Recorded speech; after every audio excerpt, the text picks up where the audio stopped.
पहले कल्चर में आप देखें तो इस बार कितने लोग दे रहे हो आप लोग एग्जाम एग्जाम देने वाले?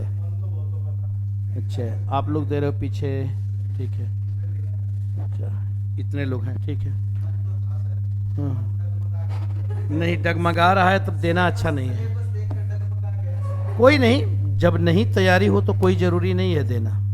अगर तैयारी हो तभी देना सही है, अगर तैयारी नहीं है तो कोई मतलब नहीं है। क्योंकि देखो, केवल काउंट नहीं करवाना है ना, सबसे बड़ी चीज़ है कि केवल हमें काउंट नहीं करवाना है कि मैं भी एग्ज़ाम में शामिल हूँ, है ना। रिजल्ट चाहिए, देने का वो मतलब है। आप अगर ऐसे दे दिए तो एक तो होता है कि एक साल ऐसे बर्बाद होता है, उसके साथ साथ आप 2 साल के लिए रुक जाते हो एग्ज़ाम जब देने जाते हो। तो मान लो अगर सिलेक्शन नहीं हुआ, अब पता चला आपको देना है, तो आप देना है तो पूरी तरीके से प्री ओरिएंटेड हो जाते हो। अब उसके बाद प्रीलिम्स के रिजल्ट के बाद फिर आप ऊहा-फो में लगे रहते हो कि होगा नहीं होगा। फिर लास्ट डिसीजन होता है कि छोड़ो, नहीं होगा, अब तो पीटी ही करते हैं फिर से। तो पता चला कि जिस टाइम में मेंस पढ़ना चाहिए उस टाइम में आप पीटी पढ़ने लगते हो फिर, और वह मेंस की तैयारी फिर कभी कंप्लीट ही नहीं हो पाती है, फिर हमेशा प्रीलिम्स प्रीलिम्स करते रहते हैं। तो इसलिए वैसे स्टेज में नहीं आना है कि जहाँ पे केवल प्रीलिम्स एग्जाम हम दे दें। आपको देखना है सारे डायमेंशन से कि हम ओवरऑल प्रिपेयर्ड हैं या नहीं है, मतलब कम से कम 60-70% रेशियो हो कि आप तैयार हों प्रीलिम्स देने के लिए। अब अगर कल्चर की हम लोग बात करें तो कल्चर आप देखो कि कल्चर दोनों जगह महत्वपूर्ण है, आपका प्रीलिम्स में भी और मेंस में भी, दोनों जगह कल्चर पढ़ना है। जहाँ तक अगर प्रीलिम्स की बात की जाए, क्योंकि आपका जो सिलेबस है, इस सिलेबस में अगर हम लोग देखें इतिहास का, तो इतिहास का जो रोल है वह आपको प्रारंभिक परीक्षा में भी है, प्रारंभिक परीक्षा में भी है और मुख्य परीक्षा में भी है। दोनों जगह पे इसका रोल है। मुख्य परीक्षा में भी हिस्ट्री का रोल है। प्रारंभिक परीक्षा में यहाँ आप देखते हो तो आपको एंशिएंट हो जाता है, प्राचीन भारत है, इसके साथ साथ मध्यकालीन भारत है, मध्यकालीन भारत, इसके साथ साथ हम लोग देखते हैं आधुनिक भारत, आधुनिक भारत, और इसके बाद आपको कला एवं संस्कृति, कला एवं संस्कृति, यह आपका एनसीए यानी प्रीलिम्स के लिए है जो सिलेबस में है। अगर मुख्य परीक्षा में हम लोग सिलेबस देखें तो मुख्य परीक्षा में आपको प्राचीन और मध्यकालीन भारत तो नहीं है, लेकिन यहाँ पे आपको आधुनिक भारत पढ़ना होता है मेंस के लिए। इसके साथ साथ मेंस के लिए आपको कला संस्कृति पढ़ना होता है, कला एवं संस्कृति, और मेंस के लिए एक और पढ़ना होता है, वह है विश्व इतिहास, विश्व इतिहास, जिसे हम लोग प्रीलिम्स में नहीं पढ़ते हैं, विश्व इतिहास। तो इतने सब्जेक्ट को आपको पढ़ना होता है हिस्ट्री के रूप में। अब वर्ल्ड हिस्ट्री आप लोग पढ़े हो या नहीं पढ़े हो? वर्ल्ड हिस्ट्री आप लोगों का नहीं हुआ है? हुआ ही नहीं है वर्ल्ड हिस्ट्री अभी? कौन कौन लोग पढ़े हो वर्ल्ड हिस्ट्री? कोई नहीं है? अच्छा, इस बैच में मैंने नहीं कराया वर्ल्ड हिस्ट्री, चलो ठीक है। तो यहाँ पे हम लोग जो देख रहे हैं, तो एक तो हम लोग को देखना है कि हम लोग यहाँ जो स्टार्ट कर रहे हैं कला संस्कृति, तो कला संस्कृति ये दोनों ही एग्जाम को हम लोग ध्यान में लेकर चलेंगे। मतलब ऐसी हमारी तैयारी हो, ऐसे क्लास को लेकर चला जाए जो प्री कम मेंस हो, कि प्रीलिम्स के लिए अलग से ना हो और मेंस के लिए भी हमें अलग से ना पढ़ना पड़े। क्योंकि यहाँ पे आप देखो कि मेंस में आपको 2 क्वेश्चन 3 क्वेश्चन आपसे पूछा जाता है, बहुत कम एरिया है जिससे प्रश्न पूछा जाएगा। ऐसा नहीं है कि बहुत ज़्यादा एरिया है उससे आपको प्रश्न पूछा जा रहा है, मेजर पोर्शन है जहाँ से आपसे प्रश्न पूछे जाएंगे, और उन मुख्य चैप्टर को हम लोग यहाँ पे देखेंगे। तो सबसे पहले तो मेरा जो मानना है, अभी तक हम लोग जिस तरीके से करते आए हैं, बाकी आप लोगों का साथ और हम लोग का एक इतिहास को लेकर एक लंबा साथ रहा है, जिसमें प्राचीन भारत में भी हम लोगों ने पढ़ा है, मध्यकालीन भारत भी, आधुनिक भारत भी, मॉडर्न इंडिया भी। और सभी जगह आप लोग देखे होंगे कि हम लोग एक पैटर्न को लेकर चलते हैं कि पहले जो पढ़ना है उसे हम लोग जान लें कि हमें पढ़ना क्या क्या है इस सब्जेक्ट के लिए और इस क्लास में। इसे पता होता है कि आपके पास भी एक खाका होता है कि भाई आज अगर ए टॉपिक हुआ है तो कल ए टॉपिक होगा, ठीक है। और ये शुरू से ही मेरा आप लोगों ने देखा हो कि मैं इस तरीके से वो करके ही चलता हूँ कि कम से कम टॉपिक्स दे दूँ कि ये टॉपिक्स है जो आपको पढ़ना है और ये एग्जाम में है।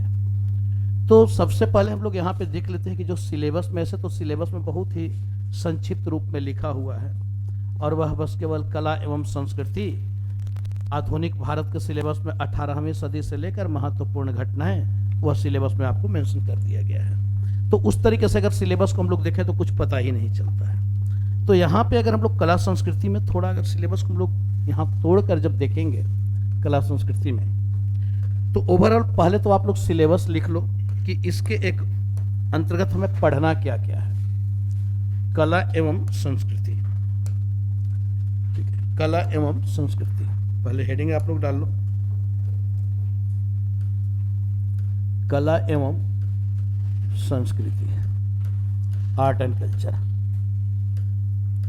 इसको पहले हम लोग हेडिंग डाल लेते हैं, कला संस्कृति। सबसे पहले तो इसमें हमें देखना है कि कला संस्कृति में क्या हुआ, अच्छा वो लगा हुआ है, ठीक है। कला संस्कृति में सबसे पहले हम लोग को देखना है, वह देखना है एक तो इंट्रोडक्शन कि भाई कला क्या है, संस्कृति क्या है, सभ्यता क्या है, ठीक है। तो सबसे पहले हम लोग इंट्रोडक्शन इसमें थोड़ा सा देखें, क्योंकि जब भी किसी भी सब्जेक्ट को अगर पढ़ते हैं तो उसके विषय में थोड़ी बहुत जानकारी हमें होनी चाहिए। तो सबसे पहले हम लोग देख लेंगे कि सभ्यता क्या है, सभ्यता क्या है, ठीक है, सभ्यता क्या है। इसके साथ साथ संस्कृति क्या है, दोनों में अंतर क्या है, ठीक है। संस्कृति क्या है, सभ्यता क्या है, संस्कृति क्या है, क्या है, इन दोनों में अंतर क्या है उसे हम लोग को देखना है पहले कि सभ्यता संस्कृति क्या है।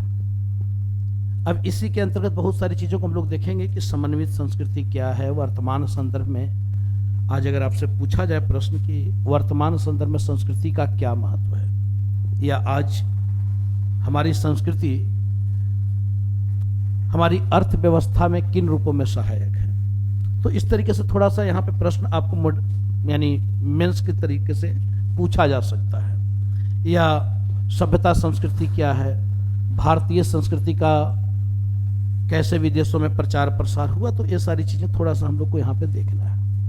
नेक्स्ट हम लोग यहाँ पे जो देखेंगे वह देखेंगे फिर हम लोग यहाँ कि भाई कला क्या है, इसके साथ साथ कला के रूप कौन से हैं, ठीक है। तो कला क्या है, कला क्या है, कला क्या है, इसके साथ साथ इसी में फिर हम लोग देख लेंगे कि कला के रूप कौन कौन से हैं। अब कला के रूप में फिर नेक्स्ट हम लोग को देखना है, वह देखना है विरासत क्या है, विरासत क्या है, विरासत क्या है, विरासत क्या है, विरासत के प्रकार, ये सारी चीजों को हम लोग देखेंगे। इसके साथ साथ हम लोगों को फिर देखना है नेक्स्ट, अब कला के रूप में हम लोग आएंगे तो कला के रूप जैसे स्थापत्य कला, स्थापत्य कला इसे हम लोग को देखना है, आर्किटेक्चर, स्थापत्य कला। अब स्थापत्य कला में जैसे भारतीय स्थापत्य के रूप कौन कौन से हैं, तो स्थापत्य कला के अंतर्गत यहाँ हम लोग देखेंगे कि शुरू से स्थापत्य कला की कौन कौन सी जानकारी, जिसमें आप देखते हो कि यहाँ पे स्तूप है, यही सब स्थापत्य के रूप है ना। इसके साथ साथ चैत्य, स्तूप, चैत्य, विहार, इसके साथ साथ मंदिर, धार्मिक स्थापत्य के रूप में मस्जिद, मंदिर, मस्जिद, गिरजाघर, गुरुद्वारा, गिरजाघर है ना, चर्च वही हो गया गिरजाघर, ठीक है। तो गुरुद्वारा, ये सारे यानी स्थापत्य के रूप है, धार्मिक स्थापत्य है। अब कैसे सिंधु घाटी सभ्यता काल से ये निरंतर चले आ रहे हैं, तो उसे हम लोग देखेंगे कि कैसे इसकी निरंतरता है। नेक्स्ट हम लोग को देखना है, वह देखना है, नेक्स्ट हम लोग देखें तो कला में एक और कला के रूप में, जैसे कला के तो बहुत सारे रूप हैं। अब जैसे अब इन सब के विषय में, अब ये सब कोई छोटा नहीं है, यही आप देखोगे कि एक बड़ा एरिया आर्ट एंड कल्चर में आपको यहीं से पढ़ना होता है। और यहाँ अगर कंप्लीट हो गया तो समझो कि 60% कल्चर का काम आपका हो गया। क्योंकि जब इधर आप आओगे मंदिर में, तो फिर मंदिर निर्माण की शैलियाँ हम लोग देखेंगे, और फिर मंदिर निर्माण की शैली में हम लोग आ जाएंगे तो फिर यहाँ पे मंदिर निर्माण की तीनों शैली, नागर शैली, इसके साथ साथ द्रविड़ शैली, वेसर शैली, तो इस तरीके से फिर इनके अंतर्गत कौन कौन से मंदिर हैं, तो उन सबको हम लोग को देखना है, यानी प्रीलिम्स मेंस दोनों संदर्भ में। तो एक बड़ा एरिया यहाँ पे है। स्तूप कला है, वह भी एक बड़ा एरिया है। चैत्य है, वह भी एक बड़ा एरिया है। जैसे कारले का चैत्य है, भज का चैत्य है, सांची का स्तूप है, सारनाथ का स्तूप है, धमेक स्तूप है। तो ये सारे स्तूप के विषय में जब हम लोग पढ़ेंगे तो बहुत सारी चीज़ों को यहाँ पे हम लोग देखेंगे। ठीक है, इसके साथ साथ फिर हम लोग आगे बढ़ेंगे तो फिर इंडो इस्लामिक स्थापत्य कला में, यानी स्थापत्य कला के ही अंतर्गत ये तो धार्मिक स्थापत्य हो गया। इसके बाद हम लोग फिर आगे बढ़ेंगे, छठा तो वह है इंडो इस्लामिक स्थापत्य। इंडो इस्लामिक स्थापत्य, इंडो इस्लामिक स्थापत्य, इंडो इस्लामिक स्थापत्य यानी मस्जिद के विषय में जब हम लोग देखेंगे तो इंडो इस्लामिक स्थापत्य में आप इसकी विशेषता क्या है, इसका विकास कैसे हो रहा है, सल्तनत कालीन स्थापत्य क्या है, मुगल कालीन स्थापत्य क्या है, तो इन सारी चीज़ों को हम लोग यहाँ पे फिर देखेंगे। क्षेत्रीय स्थापत्य कला शैली क्या है, तो ओवरऑल बहुत सारी चीज़ों को हम लोगों को यहाँ पे फिर देखना है। नेक्स्ट हम लोग देखेंगे, वह देखेंगे मूर्ति कला। मूर्ति कला, मूर्ति कला। अब मूर्ति कला के अंतर्गत भी, अब जैसे एक तो मूर्ति कला का विकास हम लोग देखेंगे कि मूर्ति कला का विकास कैसे हुआ। इसके साथ साथ फिर हम लोगों को देखना है कि मूर्ति के रूप, ठीक है, मूर्ति के रूप, मूर्ति के रूप। अब यहाँ पे आप देख रहे हो तो मूर्ति के रूप में जैसे यहाँ हम लोग देखते हैं तो दो महत्वपूर्ण मूर्ति के रूप हैं। एक तो आपको गांधार कला है, गांधार कला, और दूसरा है मथुरा कला। मथुरा कला, गांधार कला और मथुरा कला। अब ये दोनों कला के जो रूप है मूर्ति कला का, इन दोनों का विकास कब हो रहा है? कुषाण शासन काल में। और कुषाण शासक कौन है? कनिष्क, जिसने आपको मूर्ति निर्माण की एक नई शैली का विकास किया, एक नई स्टाइल विकसित हुआ। और इसके साथ साथ हम लोग देखेंगे कि यह जो गांधार मूर्ति कला है, मथुरा मूर्ति कला है, फिर इसके अंतर्गत कैसे मूर्तियां बनाई जा रही हैं, क्या इनमें दोनों में समानता है, क्या दोनों में अंतर है। तो ओवरऑल बहुत सारी चीज़ों को हम लोग को यहाँ पे मूर्ति कला के अंतर्गत भी देखना है। नेक्स्ट हम लोग फिर देखेंगे चित्रकला के संदर्भ में। चित्रकला, चित्रकला। अब चित्रकला आप देखो तो चित्रकला में बहुत सारे, जैसे चित्रकला में अब कैसे इसका विकास शुरू से ही प्रागैतिहासिक कालीन चित्रकला क्या है, फिर आगे चलकर हम लोग देख रहे हैं तो चित्रकला के अंतर्गत जैसे अजंता, एलोरा, ठीक है, तो ये सारे चित्रकला को हम लोग देखेंगे। एलिफेंटा, बादामी, ये सारे गुफा चित्र है, पेंटिंग है, तो इन सारे पेंटिंग को हम लोग को फिर देखना है। इसके साथ साथ फिर चित्रकला में हम लोग को देखना है जैसे क्षेत्रीय चित्रकला। पहले तो हम लोग देखेंगे और भी धार्मिक चित्रकला, जैसे बौद्ध चित्रकला है, जैन चित्रकला है। इसके साथ साथ फिर सल्तनत कालीन चित्रकला, क्या सल्तनत शासनकाल के अंतर्गत चित्रकला के विषय में कोई जानकारी हमें वहाँ से प्राप्त हो रही है या नहीं, या फिर इस्लामिक शासकों ने क्या पेंटिंग को बढ़ने का मौका दिया या फिर नहीं दिया, क्यों नहीं दिया। इसके साथ साथ मुगल काल में फिर चित्रकला का विकास किस रूप में रहा, क्या मुगल शासक कला के इस रूप के प्रति वे ज़्यादा लगाव रखा करते थे, या फिर मुगल शासन काल के अंतर्गत कौन सा शासक है जो चित्रकला को ज़्यादा तौर पे प्रश्रय देने का काम किया। तो ओवरऑल उन सारी चीज़ों को हम लोग यहाँ पे देखेंगे। चित्रकला में भी हम लोग को देखना है। इसके साथ साथ फिर क्षेत्रीय चित्रकला हम लोग को देखना है। क्षेत्रीय चित्रकला के अंतर्गत जिसमें आपको पहाड़ी चित्रकला शैली है, राजस्थानी चित्रकला शैली है। राजस्थानी चित्रकला शैली के अंतर्गत बहुत सारे, जैसे आप देखो तो वहाँ पे कोटा कलम शैली है, बूंदी शैली है, झालवाड़ शैली है। तो वो ओवरऑल सारी चीज़ों को हम लोग को यहाँ पे चित्रकला में देखना है। नेक्स्ट हम लोग देखें तो नेक्स्ट हम लोग को नृत्य कला देखना है। नृत्य कला, अब नृत्य कला भी बहुत बड़ा है। नृत्य कला में जैसे डांसिंग में आप देखोगे तो नृत्य कला का विकास कैसे हो रहा है। अच्छा, नृत्य कला के अंतर्गत भी बहुत सारी चीज़ों को हम लोग को देखना है। एक तो इसका विकास देखेंगे, भारत में नृत्य कला का विकास कैसे हुआ। इसके साथ साथ फिर हम लोग को इसमें देखना है नृत्य कला में कि नृत्य कला के अंतर्गत जैसे अब नृत्य के रूप, तो नृत्य के भी 3 रूप हैं। जैसे एक तो आपको हो गया क्लासिकल डांस, जिसे कहा जा रहा है शास्त्रीय नृत्य, ठीक है, शास्त्रीय नृत्य। उसके साथ साथ आप देख रहे हो तो एक और है जो अर्धशास्त्रीय नृत्य। अर्धशास्त्रीय नृत्य यानी कुछ ऐसे भी नृत्य हैं जिन्हें आपको अर्धशास्त्रीय नृत्य में रखा गया है, यानी वह शास्त्रीय भी नहीं है और क्षेत्रीय भी नहीं है। तो वैसे नृत्य कौन कौन से हैं, तो अर्धशास्त्रीय नृत्य कौन कौन से हैं। इसके साथ साथ फिर लोक नृत्य हम लोग को देखना है। लोक नृत्य, लोक नृत्य, बहुत सारे लोक नृत्य जो अलग अलग क्षेत्र, समाज, परंपराओं से बंधा होता है। तो ये सब आपको यहाँ पे हमें देखना है।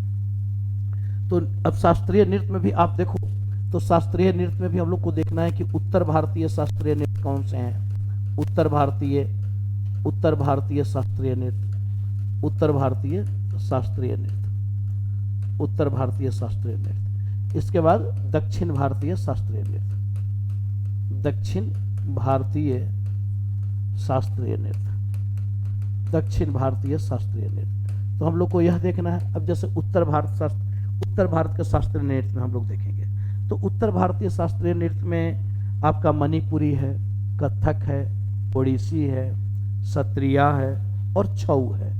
अब इन सब नृत्य की क्या विशेषता रही है, ये सब नृत्य किस प्रकार के नृत्य रहे हैं, तो ओवरऑल इसे हम लोग को देखना है। फिर हम लोग आएंगे दक्षिण भारतीय शास्त्रीय नृत्य में। तो दक्षिण भारतीय शास्त्रीय नृत्य में जो क्लासिकल डांस है दक्षिण भारत का, जिसमें भरतनाट्यम है, कुचिपुड़ी है, मोहिनी अट्टम है और कथकली है, तो इसे हम लोग को देखना है कि इन सब में क्या समानता है, क्या असमानता है, क्या इनकी विशेषता है। और जब नृत्य कला को हम लोग देखेंगे तो एक और हम लोग यहाँ पे देख लेंगे, और वह हम लोग को देखना है जो बेसिकली आपसे प्रीलिम्स में ही पूछा जाएगा, और वह है मार्शल आर्ट, युद्ध कला। आप देखोगे अगर क्वेश्चन बैंक को उठाकर तो बहुत सारे युद्ध कला पे आपको प्रश्न पूछा जाता है। जैसे कुछ प्रमुख मार्शल आर्ट के रूप में थांगटा, कलरिया पट्टू, सिलम्बम, तो इन सब पे आपसे प्रश्न पूछे हुए हैं। तो भारत के कौन कौन से मल्लयुद्ध है, तो भारत के कौन कौन से प्रमुख मार्शल आर्ट्स हैं, इसे हम लोगों को यहाँ पे देखना है। तो नृत्य कला हो गया, चित्रकला। एक और कला का रूप हम लोग को देखना है, वह है संगीत कला, ठीक है, संगीत कला। अब संगीत कला को भी हम लोग को देखना है। संगीत कला के अंतर्गत हम लोग जो देखेंगे तो संगीत कला में भी यहाँ भी हम लोग देखते हैं तो शास्त्रीय संगीत हम लोग देखेंगे। शास्त्रीय संगीत के रूप में हिंदुस्तानी संगीत और कर्नाटकी संगीत। तो संगीत के भी 2 रूप हैं, जो क्लासिकल म्यूजिक कहा जा रहा है, और इसके अंतर्गत हम लोग को देखना है हिंदुस्तानी संगीत, हिंदुस्तानी संगीत और कर्नाटकी संगीत, कर्नाटकी संगीत, हिंदुस्तानी संगीत और कर्नाटकी संगीत, कर्नाटकी संगीत। तो इस प्रकार से हम लोगों को ओवरऑल यहाँ पे कला में पढ़ना है। अब यहाँ आप देखोगे तो बहुत सारे ऐसे एरियाज हैं जो प्रीलिम्स के लिए बेसिकली होंगे, कुछ ऐसे भी एरियाज हैं जो मेंस के लिए आपका होगा। तो दोनों को मिक्स करके हम लोग देखेंगे, दोनों को मिक्स करके देखेंगे, क्योंकि मेंस में आपसे प्रश्न जो पूछा जा रहा है वह मेंस में आप देखो तो 2 प्रश्न, 3 प्रश्न, 4 प्रश्न तक पूछा गया है। उसी तरीके से अगर आप प्रीलिम्स में देखोगे आर्ट एंड कल्चर का रोल, तो प्रीलिम्स में आप देखोगे कि प्रीलिम्स में 4 से लेकर और 8 क्वेश्चन तक पूछे जा रहे हैं, यानी एक मेजर एरिया है। 4 से लेकर 8 क्वेश्चन एक मेजर एरिया है। 4-5 क्वेश्चन तो आना ही आना है कल्चर पे। और बड़ा ही आप देखोगे कि यहाँ जो क्वेश्चन जो पूछा जा रहा है, ऐसा नहीं है कि कोई कहीं से उठाकर पूछ दिया, कुछ बेसिक्स हैं जो हर साल उससे आना ही आना है। और वो मैं एग्जाम्पल के साथ दिखाऊंगा। आप लोगों को करना क्या है कि आप लोगों को करना है कि आप लोग उसको चेक करेंगे। चेक कैसे करोगे? तो आप क्वेश्चन बैंक उठाओ प्रीवियस ईयर पेपर का, आप देखो कि क्या इससे प्रश्न पूछा जा रहा है या नहीं। ऐसा नहीं कि कल्चर में रैंडमली कुछ भी पूछ देगा, क्योंकि देखो हिस्ट्री से जो क्वेश्चन पूछा जा रहा है, अगर प्रीलिम्स में हम लोग देखें तो प्रीलिम्स में जो क्वेश्चन पूछा जा रहा है वह क्वेश्चन आपसे मात्र पूछा क्या जा रहा है। तो क्वेश्चन नंबर ऑफ क्वेश्चन की अगर हम बात करें तो 18 से 20 क्वेश्चन ही हिस्ट्री से पूछा जा रहा है। अब ऐसा तो है नहीं कि सारा क्वेश्चन कल्चर पे ही पूछ देगा। अब कल्चर का जो रोल है वह रोल है 4 से 8 क्वेश्चन इन 18 से 20 क्वेश्चन में। तो हमें यह कोशिश करना है कि अगर मान के चलो कि अगर 8 क्वेश्चन भी आ जाए कल्चर से, तो हमारी कोशिश हो कि कम से कम 5 क्वेश्चन हम क्लास से कर पाए। क्लास से करने का तात्पर्य कि जो चीजें आप कॉपी में अपना करे रहोगे, जो मैं यहाँ पे बताया रहूंगा बोर्ड पे, मोस्ट प्रोबेबली उसी से रिलेटेड होगा। उसके बाहर आपको, हाँ अब चूंकि कल्चर है कुछ चीजें तो करेंट से आपको देखना पड़ेगा। जैसे इसमें अभी और भी हम लोग को देखना है, जैसे आप देख लो कि अब करेंट से हम लोग को देखना है, कल्चर का ही पाठ है पुरस्कार सम्मान, तो आप लोग करेंट में पढ़ते होगे कि भाई किसे साहित्य सम्मान मिला है, किसे कौन सा सम्मान मिला है, किसे भारत रत्न मिला है, किसे पद्म विभूषण और पद्मश्री।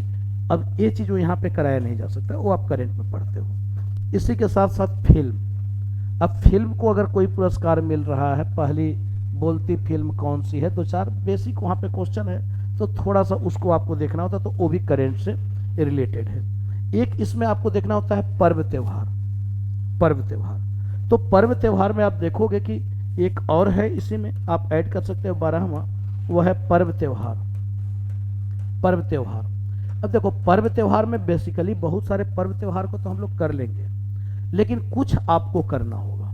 हर चीजें सब कुछ आप क्लास पे डिपेंड होकर सिलेक्शन नहीं ले सकते हो भाई, सिलेक्शन आपको लेना है। जिंदगी दांव पर आपकी लगी हुई है। टीचर तो आएंगे जाएंगे, टीचरों का क्या जाना है, लेकिन आपकी पूरी जिंदगी दांव पे लगी हुई है। तो आपको कुछ काम तो आपको सेल्फ करना होगा। आप अगर इस भ्रम में रहोगे कि नहीं सारी चीजें हमें क्लास से मिल जाए, कोई टीचर मुझे करा दे, तो फिर गलतफहमी होगा। उस गलतफहमी से पहले आपको बाहर निकल जाना है, क्योंकि कुछ सेक्शन है जिसको आपको खुद करना होगा।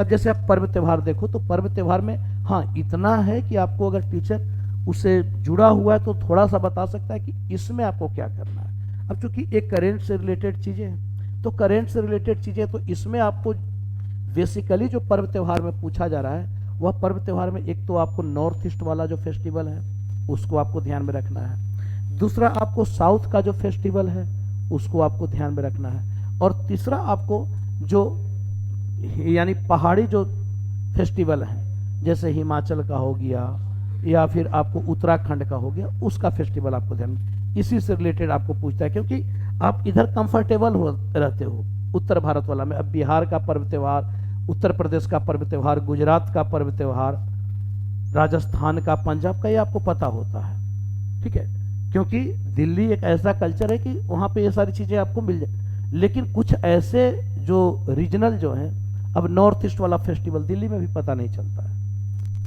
आपको, उत्तराखंड वाला फेस्टिवल दिल्ली में पता, क्योंकि कम है उनकी संख्या, तो उनकी संख्या कम है तो यहाँ पे पता नहीं चल पाता है, आसपास में भी पता नहीं चल पाता है। हिमाचल का जो फेस्टिवल है वो हमें पता नहीं चल पाता है। तो इसको थोड़ा सा हमें देखना होता है करेंट से, और करेंट से देखने का एक ही तरीका है कि वो आप कोई भी एक मैगजीन, जो भी मैगजीन आप पढ़ रहे हो, आपको कोशिश ये करना है कि कोई एक मैगजीन आप उसको पढ़ें और साल भर पढ़ें। ये नहीं कि इस बार इसका ले लिए, अगली बार उसका, अगला महीना उसका ले लिए, अगले महीने उसका ले लिए, फिर वो सही तैयारी नहीं होगी। चाहे जिसका भी आप पढ़ रहे हो, जो भी मैगजीन आप पढ़ रहे हो, कोई एक मैगजीन आपको पकड़ना है। न्यूज़पेपर आप पढ़ ही रहे हो, तो न्यूज़पेपर में आप प्रतिदिन की घटनाओं को आप पढ़ते हो, फिर जब आप मैगजीन पढ़ते हो तो होता क्या है कि तब तक माइंड से बहुत सारी चीजें निकल जाती है, तो फिर आपको एक बार वो मेन जो चीजें हैं वो आपको पूरे मंथ का आपके पास आ जाता है। तो एक जब कोई भी मैगजीन आप लेकर चलोगे तो साल भर का मैगजीन आप पढ़ो, उसमें से बहुत स्टार्टिंग का 10-12 पेज जो है वो प्रीलिम्स से रिलेटेड होता है, जैसे पुरस्कार सम्मान होगा, आयोग समिति होगा, इसके साथ साथ आपको हो जाएगा उसमें छोटे छोटे सेक्शन होते हैं जैसे आयोग समिति हो गया, पुरस्कार सम्मान हो गया, उसके साथ साथ आप देखोगे तो उसमें खेल कूद वाला हो जाता है, कुछ इकोनॉमिक्स वाला सेक्शन से हो जाता है। तो वो सारी चीज़ों को आप निकाल लो, मुश्किल से 10-12 पेज होता है और पूरे आपको 120-130 पेज का हो जाएगा पूरा। आपको ईयरली मैगजीन आप खुद बना लो उसका, वो सारा पेज एक जगह आप कलेक्ट कर लो। तो इससे होगा कि आप जब पढ़े रहोगे ना, तो पढ़े रहोगे तो हर चीज़ फिर माइंड में होता है। क्योंकि जब आपको एग्जाम में अगर कोई क्वेश्चन आता है, याद नहीं भी आता है, तो आपको याद आता है कि अच्छा वो कोने में इस तरीके से उसको मैंने कलर किया था, तो आपको याद आ जाता है। तो फिर वहाँ पे आप क्वेश्चन को सॉल्व कर लेते हो।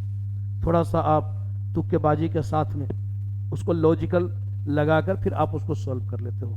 तो इसलिए कोई एक चीज़ पढ़नी चाहिए।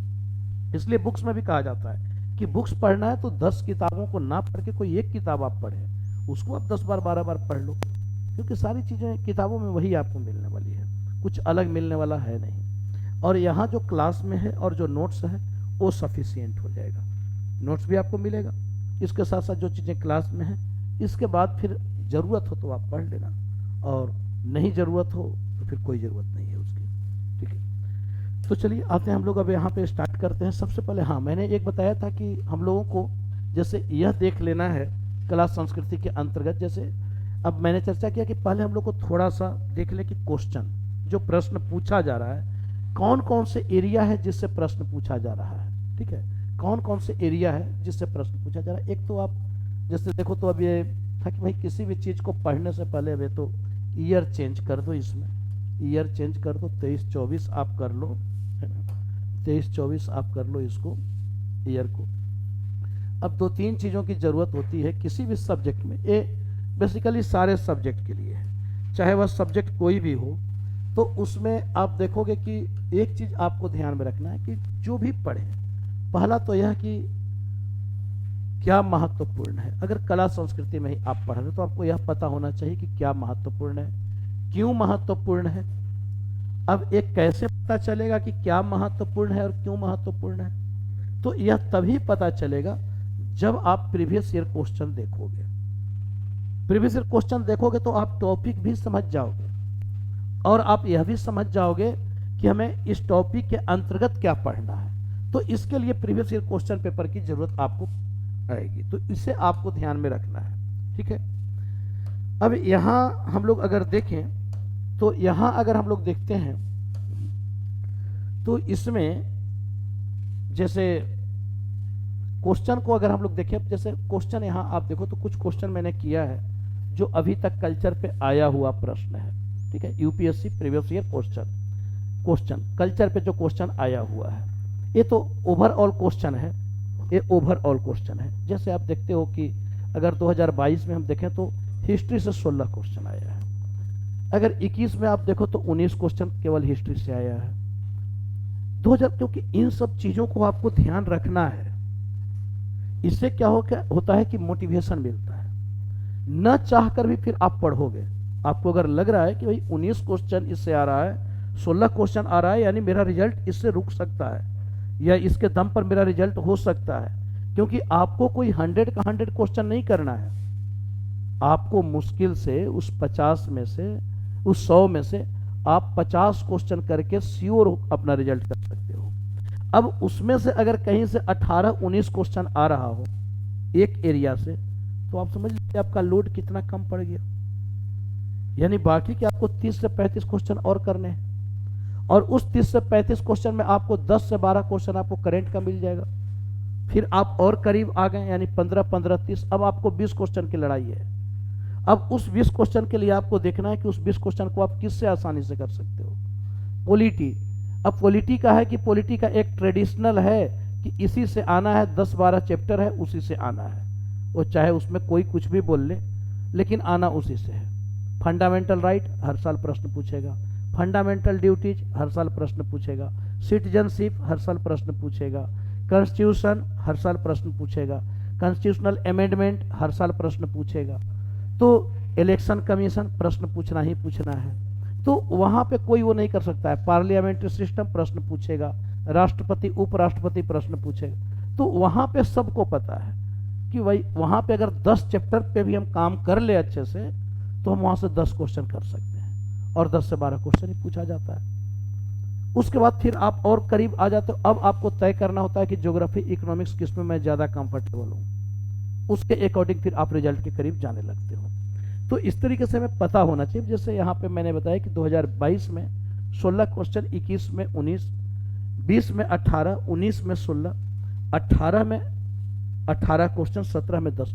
यानी यह नहीं कह सकते यूपीएससी पे कि कब कम पूछ रहा है कब ज्यादा पूछ रहा है, वो कभी भी बदल सकते हैं। आपको यह मानकर चलना है कि एवरेज आपको 18 से 20 क्वेश्चन, 15 से 18 क्वेश्चन तो एवरेज आपको आना ही आना हिस्ट्री से है। अब यहाँ पे अगर हम कल्चर की बात करें तो आप कल्चर को देखो, तो कल्चर में 2022 में हम लोग क्या देख रहे हैं कि 2022 में कल्चर पे 4 प्रश्न आया है, आर्ट एंड कल्चर पे वह 4 प्रश्न आपको कल्चर पे। अगर 2021 में हम देखें तो 2021 में कल्चर पे 5 प्रश्न आया है, यानी एक एवरेज मुझे लग रहा है कि हाँ यही रहेगा। अगर 2020 में हम लोग देखते हैं तो 2020 में कल्चर से फिर 4 प्रश्न आ रहा है। 2019 में कल्चर से 3 प्रश्न आया है। अगर 2018 को देखा जाए तो इससे 7 प्रश्न आ रहा है, और 2017 में इससे 5 प्रश्न, यानी एक ओवरऑल हम लोग देख सकते हैं कि 3 से 5 क्वेश्चन वह कल्चर से पूछा जाएगा। 5 क्वेश्चन कम तो नहीं है, यानी 5 क्वेश्चन कल्चर से आना ही आना है। तो यह 5 क्वेश्चन की लड़ाई है। हमें अब इसमें देखना है कि ये जो 5 क्वेश्चन है, ये 5 प्रश्न पूछे कहां से जा रहे हैं। अगर 7-8 प्रश्न जो भी, जैसे आप देखोगे कि वर्ल्ड हिस्ट्री में जब सिलेबस जब चेंज किया गया था, सिलेबस तो चेंज हुए काफी दिन हो गया, तो चेंज किया गया था, तो उस साल वर्ल्ड हिस्ट्री पे मेंस में 4 क्वेश्चन पूछ दिया था, बच्चे चारों खाना चीत हो गए थे। अब वर्ल्ड हिस्ट्री पे 4 क्वेश्चन, और फिर बच्चे धोखा खाएंगे, क्योंकि फिर से क्या हो रहा है कि इधर वर्ल्ड हिस्ट्री पे प्रश्न पूछा नहीं गया है 2-3 सालों से। अब लोग वर्ल्ड हिस्ट्री को इग्नोर कर दिए, और जिस दिन यूपीएससी के अगर चक्कर में पड़ गए, उस दिन क्लासरूम में रोने के सिवा एग्जामिनेशन हॉल में और कुछ बचने वाला है नहीं। क्योंकि अगर वहां सिलेबस में, तो हम फिर ये नहीं कर सकते हैं कि भाई क्यों प्रश्न पूछ दिए, पहले तो पूछ नहीं रहे थे। आप वहां पे आंदोलन और नारेबाजी करने से काम नहीं चलने वाला है। वो सिलेबस में मेंशन है, कभी भी पूछा जा सकता है। यही हुआ था प्रीलिम्स में, जब लोग एंशिएंट मिडाइवल इग्नोर करके चल रहे थे और अचानक एंशिएंट का क्वेश्चन बढ़ा दिया। तो कभी भी आप ये आपको कंप्लीट तैयारी करके चलना है। अब जैसे कल्चर पे आप देखो तो 10-10 प्रश्न आया है। 2014 में 10 क्वेश्चन है कल्चर से, 13 में आपको 9 क्वेश्चन है कल्चर से, यानी प्रीलिम्स में ही मैं बोल रहा हूं कि इस तरीके से प्रश्न आपको पूछा हुआ है। मैं 2013 से लेकर और 2022 तक के ये 10 साल का क्वेश्चन है, तो 10 साल के क्वेश्चन से अंदाजा लग रहा है कि कल्चर महत्वपूर्ण है। कभी 10 क्वेश्चन, कभी 8 क्वेश्चन, कभी 9 क्वेश्चन, कभी 6 क्वेश्चन, कभी 7 क्वेश्चन, यानी महत्वपूर्ण है। अब यहाँ पे आप देखो तो कल्चर में जैसे, अब एक तो मैंने सिलेबस आप लोगों को कराया, एक मैं और करवाता हूँ कि अभी तक जो एक क्वेश्चन का पैटर्न है, यानी अभी तक जो कल्चर पे जो पूछा गया है क्वेश्चन, अगर उस क्वेश्चन को हम लोग देखें तो आप एक चीज देखोगे कि जो कल्चर पर अभी तक पूछा गया है वो ओवरऑल यही 14 टॉपिक है जिससे क्वेश्चन आपको कल्चर पर आ रहा है, इससे बाहर नहीं आया है। ये मैंने क्वेश्चन को देखकर इसको मैंने डिजाइन किया कि जो कल्चर पर जो भी क्वेश्चन आ रहा है वो इसी के इर्द गिर्द आपका होगा। अब जैसे इसमें क्या क्या है, तो आर्किटेक्चर, स्थापत्य। अब स्थापत्य कला हम लोग को तो पढ़ना ही है, एक तो स्थापत्य पढ़ लेना है। इसके बाद हमें क्या पढ़ना है, स्कल्पचर, मूर्तिकला। यानी ये जो 14 टॉपिक है, इन सबसे प्रश्न पूछे जा रहे हैं, ये सबसे महत्वपूर्ण है। तो हमें अब क्या पढ़ना है, तो एक तो स्थापत्य कला, इसके साथ साथ स्कल्पचर यानी मूर्तिकला। अभी हम लोग देखेंगे कि क्या इससे प्रश्न पूछ भी रहा है। इसके साथ साथ कल्चरल हेरिटेज, सांस्कृतिक विरासत, तो विरासत से भी प्रश्न पूछा जा रहा है, विरासत से भी प्रश्न पूछा जा रहा है। और विरासत एक बड़ा एरिया है, विरासत पे मेंस में भी प्रश्न पूछा जाता है। विरासत क्या है, वर्तमान समय में विरासत को किन किन चुनौतियों का सामना करना पड़ रहा है, कौन से हमारे कल्चरल हेरिटेज हैं, इसके कल्चरल हेरिटेज के अंतर्गत कौन से टेंजिबल हैं, कौन से इनटेंजिबल हैं। तो इन सब पे प्रश्न पूछा जा रहा है, कौन से हमारी हेरिटेज है, हमारी विरासत है जो यूनेस्को में शामिल है। तो इन सब से प्रश्न आपको पूछा जा रहा है, तो ये हम लोग यहीं पे देख लेंगे, यानी यही करंट का पार्ट हो जाता है कि कौन सी विरासत है जो हमारी यूनेस्को में शामिल है, जो हमारी धरोहर है, जो हमारी पहचान है। तो वह टेंजिबल हेरिटेज कौन सा है, इनटेंजिबल हेरिटेज कौन सा है। जैसे आप देखो तो कुंभ मेला को भी अब आपको विरासत में शामिल कर लिया गया और यूनेस्को में शामिल किया गया है। कुछ हमारे नेचुरल हेरिटेज भी हैं जिसे प्राकृतिक विरासत कहा जा रहा है, तो उन प्राकृतिक विरासतों को भी हम लोग देखेंगे। तो ओवरऑल यहाँ हम लोग को देखना है पेंटिंग यानी चित्रकला। आप देख रहे हो कि चित्रकला पे भी प्रश्न हर साल पूछा जाएगा। चित्रकला पे म्यूजिक एंड म्यूजिकल पर्सनालिटीज। अब यहाँ पे एक तो म्यूजिक तो हम लोग देखेंगे ही, संगीत कि हिंदुस्तानी संगीत, कर्नाटकी संगीत क्या है, लेकिन प्रश्न थोड़ा सा म्यूजिकल पर्सनालिटीज पे भी पूछा जाता है, संगीत से जुड़े महान विभूति। तो उनसे प्रश्न जैसे त्यागराज हैं तो उन पे प्रश्न आपको पूछा हुआ है। भीमसेन जोशी हैं तो कोई बांसुरी वादक है, कोई तबला वादक है, ये सब थोड़ा करेंट वाला चीजें जिनको पुरस्कार दिया जा रहा है, बिस्मिल्लाह खां है। तो इन सब चीजों को थोड़ा सा आपको देखना होगा, वो खुद काम करना होगा। अब यहाँ पे हम लोग देखें तो क्लासिकल एंड फोक डांस। अब जैसे अगर नृत्य में हम लोग देखें तो शास्त्रीय नृत्य के साथ साथ लोक नृत्य, लोक नृत्य पे भी प्रश्न पूछा जा रहा है। जैसे गरबा है, जो डांडिया है, तो इस तरीके से आपसे यहाँ पे प्रश्न पूछा जा रहा है। मार्शल आर्ट्स, इस पे प्रश्न आपको, युद्ध नृत्य, इस पे प्रश्न पूछा जा रहा है। रिलीजियस सेक्ट्स, धार्मिक संप्रदाय जो है, इस पे प्रश्न आपसे पूछता है। धार्मिक संप्रदाय जो कि हम लोग उसको पढ़ते हैं, एंशिएंट वाले सेक्शन में पढ़ ले रहे हैं, मेडाइवल वाले में पढ़ रहे हैं। जैसे आप देखो तो धार्मिक संप्रदाय में बौद्ध धर्म पे प्रश्न पूछा ही जाएगा। अब यह नहीं कह सकते हो कि ये एंशिएंट से है या कल्चर से है, क्योंकि हम लोग उसको पढ़ लेते हैं एंशिएंट मेडाइवल में। इसके साथ साथ जैन धर्म पे प्रश्न पूछा ही जाएगा। जैसे इस बार जो प्रश्न आएगा वह जैन धर्म पे प्रश्न आएगा। इस बार जैन धर्म पे प्रश्न फिक्स है। पार्श्वनाथ पे प्रश्न पूछा जाएगा, पारसनाथ पहाड़ी बहुत विवाद में रहा था, तो इस बार आपसे प्रश्न पूछा जाएगा। वहां पे जैन तीर्थंकरों को आपको ध्यान रखना है कि कौन से तीर्थंकर हैं जो उससे जुड़े हुए हैं पार्श्वनाथ से, कितने तीर्थंकरों को वहां पे आपको मोक्ष मिला है। तो करीब 24 में से कहा जाता है कि आपको 16-17 तीर्थंकर जो हैं वे वहीं से मोक्ष प्राप्त कर रहे हैं। तो इन सारी चीजों को हमें ध्यान रखना है। तो पार्श्वनाथ पे आपसे प्रश्न पूछा जा सकता है, पार्श्वनाथ कहाँ के थे, ठीक है, या पार्श्वनाथ के बहुत बड़ा योगदान है। पार्श्वनाथ कौन से तीर्थंकर हैं, तीर्थंकरों में कौन से नंबर, 23वें तीर्थंकर हैं। और भिक्षु और भिक्षुणी संघ जो स्थापित हुआ था वह पार्श्वनाथ के समय स्थापित हो चुका था। पार्श्वनाथ आपको काशी से जुड़े हुए हैं, बनारस से जुड़े हुए हैं, तो उन पे प्रश्न पूछना ही पूछना है। इस बार प्रश्न उन पे पूछा जाएगा। इसी तरीके से हम लोग देखते हैं तो भक्ति और सूफी।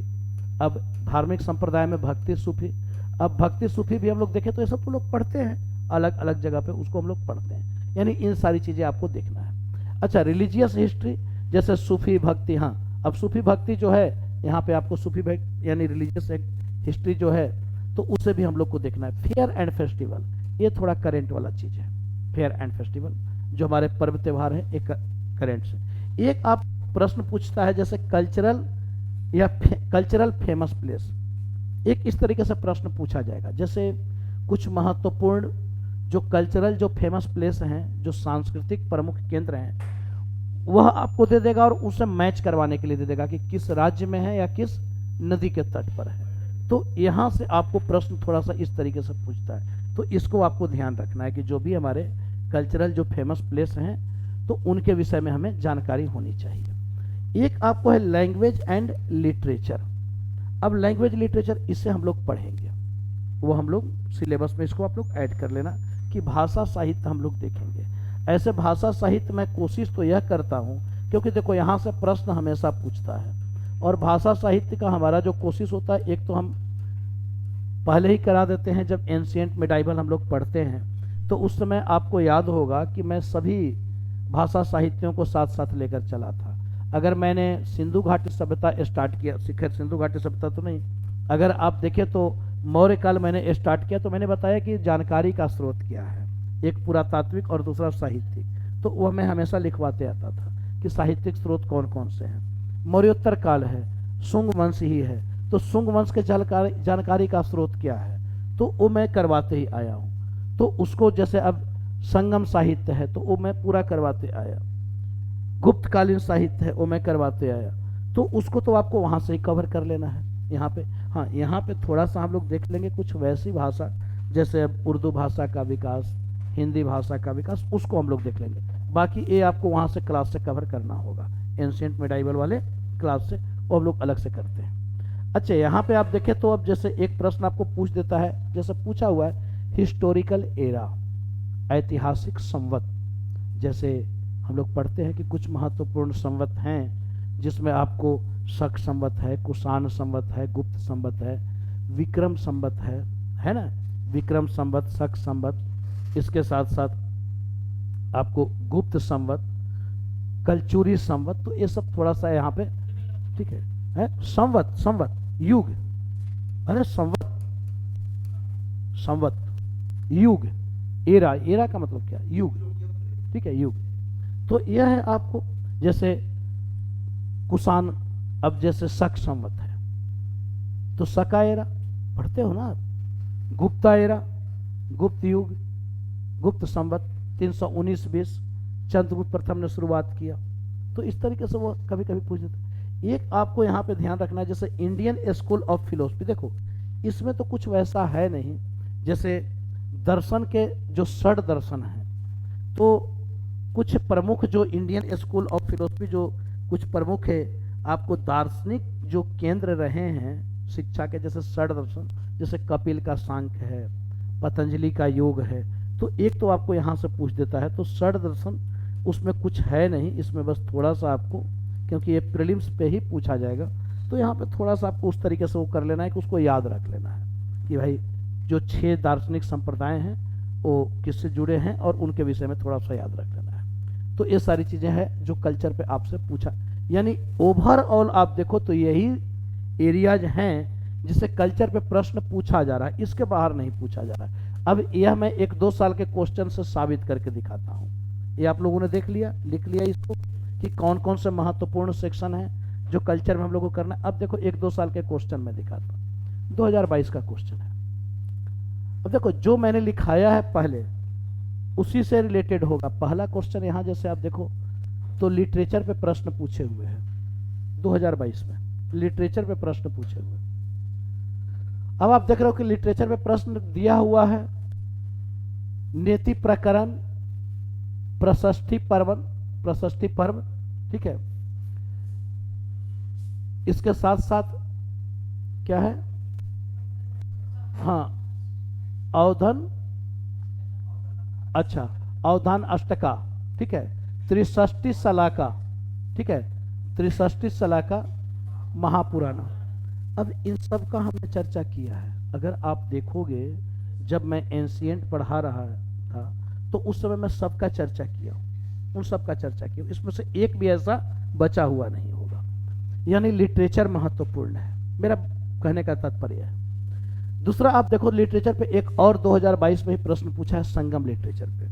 अब संगम लिटरेचर में जो संगम कालीन साहित्य है, 3 महत्वपूर्ण साहित्य है, मणिमेखले, शिल्पाधिकारम, जीवक चिंतामणि, और एक है जिसे आपको तमिल व्याकरण का संज्ञा दिया गया है। वह कौन सा है, तमिल व्याकरण। कोई है तमिल, तमिल व्याकरण जिसे कहा जा रहा है संगम साहित्य में ही है। तोलकापियम, तोलकापियम, तोलकापियर ने लिखा, पियर ने लिखा था तोलकापियम। तो इस तरीके से यानी लिटरेचर पे देखो प्रश्न पूछ रहा है, तो लिटरेचर पे प्रश्न पूछा है। क्या हो गया, हार्ड पकड़ रहे हो, ठीक है सब। आर्किटेक्चर, अब देखो आर्किटेक्चर हमने बतलाया, स्थापत्य कला, साहित्य, स्थापत्य। स्थापत्य में अब देखो तो अब स्थापत्य में जैसे यहाँ पे पूछ दिया है धौली, ठीक है, इसके साथ साथ धौली जैसे यहाँ पे आपको दे दिया है तो हट गया है उड़ीसा, ठीक है, ईरागुड़ी आंध्र प्रदेश। यानी अशोक के स्तंभ पे आपसे प्रश्न पूछ रहा है, अशोक के अभिलेखों पे प्रश्न पूछ रहा है, अभिलेखों पे। तो स्थापत्य ही है, स्थापत्य में हम लोग पढ़ेंगे कि भाई धौली है, जौगढ़ है, ईरागुड़ी है, ये सब हम लोग प्रीलिम्स में भी पढ़ते हैं, वहां भी पढ़ते हैं। तो कालसी है, ठीक है, ठीक है, कालसी है, तो ये सारी चीजें आपको पूछ रहा है प्रश्न, इसको मैचिंग के लिए दिए हुए हैं। यानी आर्किटेक्चर भी महत्वपूर्ण है। अब देखो 2022 में लिटरेचर और आर्किटेक्चर, और इसके साथ साथ फिर आर्किटेक्चर, सोमनाथ टेम्पल पे प्रश्न आपसे पूछ दिया था। सोमनाथ मंदिर पे आपसे प्रश्न पूछा है, 2022 में प्रश्न पूछा है। यानी टेम्पल आर्किटेक्चर हो गया, आर्किटेक्चर ही है जो मैंने मंदिर स्थापत्य कला बताया था, यानी उससे रिलेटेड आपको प्रश्न पूछ रहा है। तो इस तरीके से अगर हम लोग देखते हैं तो यहाँ पे आप देखो तो लिटरेचर, आर्किटेक्चर, आर्किटेक्चर, इस तरीके से आपसे प्रश्न पूछा है। 2021 में भी आप देख लो टेम्पल आर्किटेक्चर, टेम्पल आर्किटेक्चर में आपको 64 योगिनी मंदिर, इस पे आपसे प्रश्न पूछे हुए हैं। अगर आप यहाँ पे देख लो, अब कल्चरल या फेमस प्लेस, अब कल्चरल या फेमस महत्वपूर्ण जैसे बुर्ज होम, चंद्रकेतुगढ़ और गणेश्वर, इस पे आपसे प्रश्न पूछा है। गणेश्वर आपको तांबा का बहुत बड़ा क्षेत्र, तांबा वहां से प्राप्त होता है, ताम्रपाषाण काल में हम लोग पढ़े भी हैं। बुर्ज होम हम लोग पढ़े भी हैं, नवपाषाण कालीन महत्वपूर्ण स्थल है, नवपाषाण कालीन स्थल है। तो इस तरीके से आप क्वेश्चन को कर सकते हो। अब फेमस प्लेस जो नदी के तट पर है, जैसे अजंता, अब किस नदी के तट पर है, आपको पांडुलेना गुफा, अमरावती स्तूप, सांची स्तूप, इन सब पे आपसे प्रश्न पूछ रहा है। यानी आर्किटेक्चर पे भी है और फेमस प्लेसेज पे भी है। लैंग्वेज लिटरेचर पे, जैसे लैंग्वेज कुछ महत्वपूर्ण जो लैंग्वेज हैं, जैसे आप देखो हल्बी, हो एंड कू, अब एक कहाँ जनजातीय भाषा है, तो इस तरीके से आपको कुछ ऐसे लैंग्वेज, कुछ ऐसी भाषाओं पे प्रश्न आपसे पूछ देता है। इसी तरीके से अगर हम लोग देखें तो अब 2020 में आप देखो तो प्रश्न था, यह रिलीजियस सेक्ट, धार्मिक संप्रदाय पे था, धार्मिक संप्रदाय पे था, जिसमें था कि भारत के धार्मिक इतिहास के संदर्भ में निम्नलिखित कथनों पर विचार कीजिए। अब अस्थावीरवादी महायान बौद्ध धर्म से संबंधित हैं। लोकोत्तरवादी संप्रदाय बौद्ध धर्म के महासांघिक संप्रदाय की एक शाखा थी। तीसरा था कि महासांघिकों द्वारा बुद्ध के देवत्वारोपण ने महायान बौद्ध धर्म को प्रोत्साहित किया। बताओ इसमें अस्थावीरवादी कुछ पता है, चल रहा है क्या है? अस्थावीरवादी महायान बौद्ध धर्म से संबंधित है।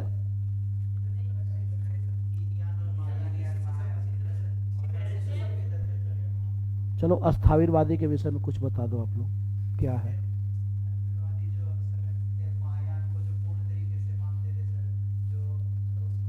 गलत जा रहे हो, गलत जा रहे हो। ये क्वेश्चन बैंक का वो पढ़कर वो वाला बता रहे हो, जो उसमें क्वेश्चन बैंक में एक्सप्लेनेशन रहता है, वो वाला नहीं। अगर अब मैं याद दिला रहा हूँ, देखो कैसे क्वेश्चन सॉल्व हो जाएगा, मैं याद दिला रहा हूँ। मैंने आप लोगों को बताया था, क्या हो गया, किसका ऐसा करता, अच्छा किन्हीं का मोबाइल है, उन्हीं का। चलो अब यहां पे जैसे हम लोग देखें, अब मैं आपको याद दिला रहा हूं, अस्थावीरवादी द्वितीय बौद्ध सभा मैंने बताया था, याद आ रहा है कहां हुआ था? द्वितीय बौद्ध सभा वैशाली में, वैशाली में हुआ था, काला शोक के समय में, पहला अजात शत्रु। अब द्वितीय बौद्ध सभा में मैंने आपको अगर याद आ रहा होगा तो मैं वहां पे बताया था कि बौद्ध जो है विचारधारा के आधार पर दो भागों में विभाजित होते हैं, एक अस्थावीरवादी और दूसरा महासांघिक। अस्थावीरवादी या थेरवादी और दूसरा महासांघिक। और वही जो अस्थावीरवादी या जो थेरवादी है वे आगे जाकर वही हीनयान के रूप में, और महासांघिक वह महायान संप्रदाय के रूप में, चतुर्थ बौद्ध संगति में वे अलग हो जाते हैं। अब यहां पे अब देखो तो अस्थावीरवादी महायान बौद्ध धर्म से संबंध है, महायान बौद्ध धर्म से संबंधित है। अस्थावीरवादी किस रूप में? हीनयान के। गलत तो हो गया पहला, अब पहला गलत हो गया। अब पहला आप ऐसे भी अगर क्वेश्चन को करो तो आप 50-50 के रेंज में ले आते हो, ठीक है? कैसे प्रीलिम्स के क्वेश्चन को सॉल्व करना है, तो पहले तो आप देखो कि उसको जितने करीब आ जाओ, अगर बहुत कंफर्म नहीं हो तो। अब देख लो, महासांघिकों द्वारा बुद्ध के देवत्वारोपण ने महायान बौद्ध धर्म को प्रोत्साहित किया। महासांघिकों द्वारा बुद्ध के देवत्वारोपण, तो महासांघिक कौन है? महायान संप्रदाय से। और बुद्ध को देवता के रूप में पूजा कौन कर रहे हैं? महायान संप्रदाय, हीनयान का महायान, यानी सही है। तो महायान बौद्ध धर्म को प्रोत्साहित किया, ठीक है, यानी तीसरा सही है। तो तीसरा सही है, तो तीसरा आप देख रहे हो, तो तीसरा तो ऐसे भी 3 में है, तब भी 1 तो बाहर हो गया, ठीक है।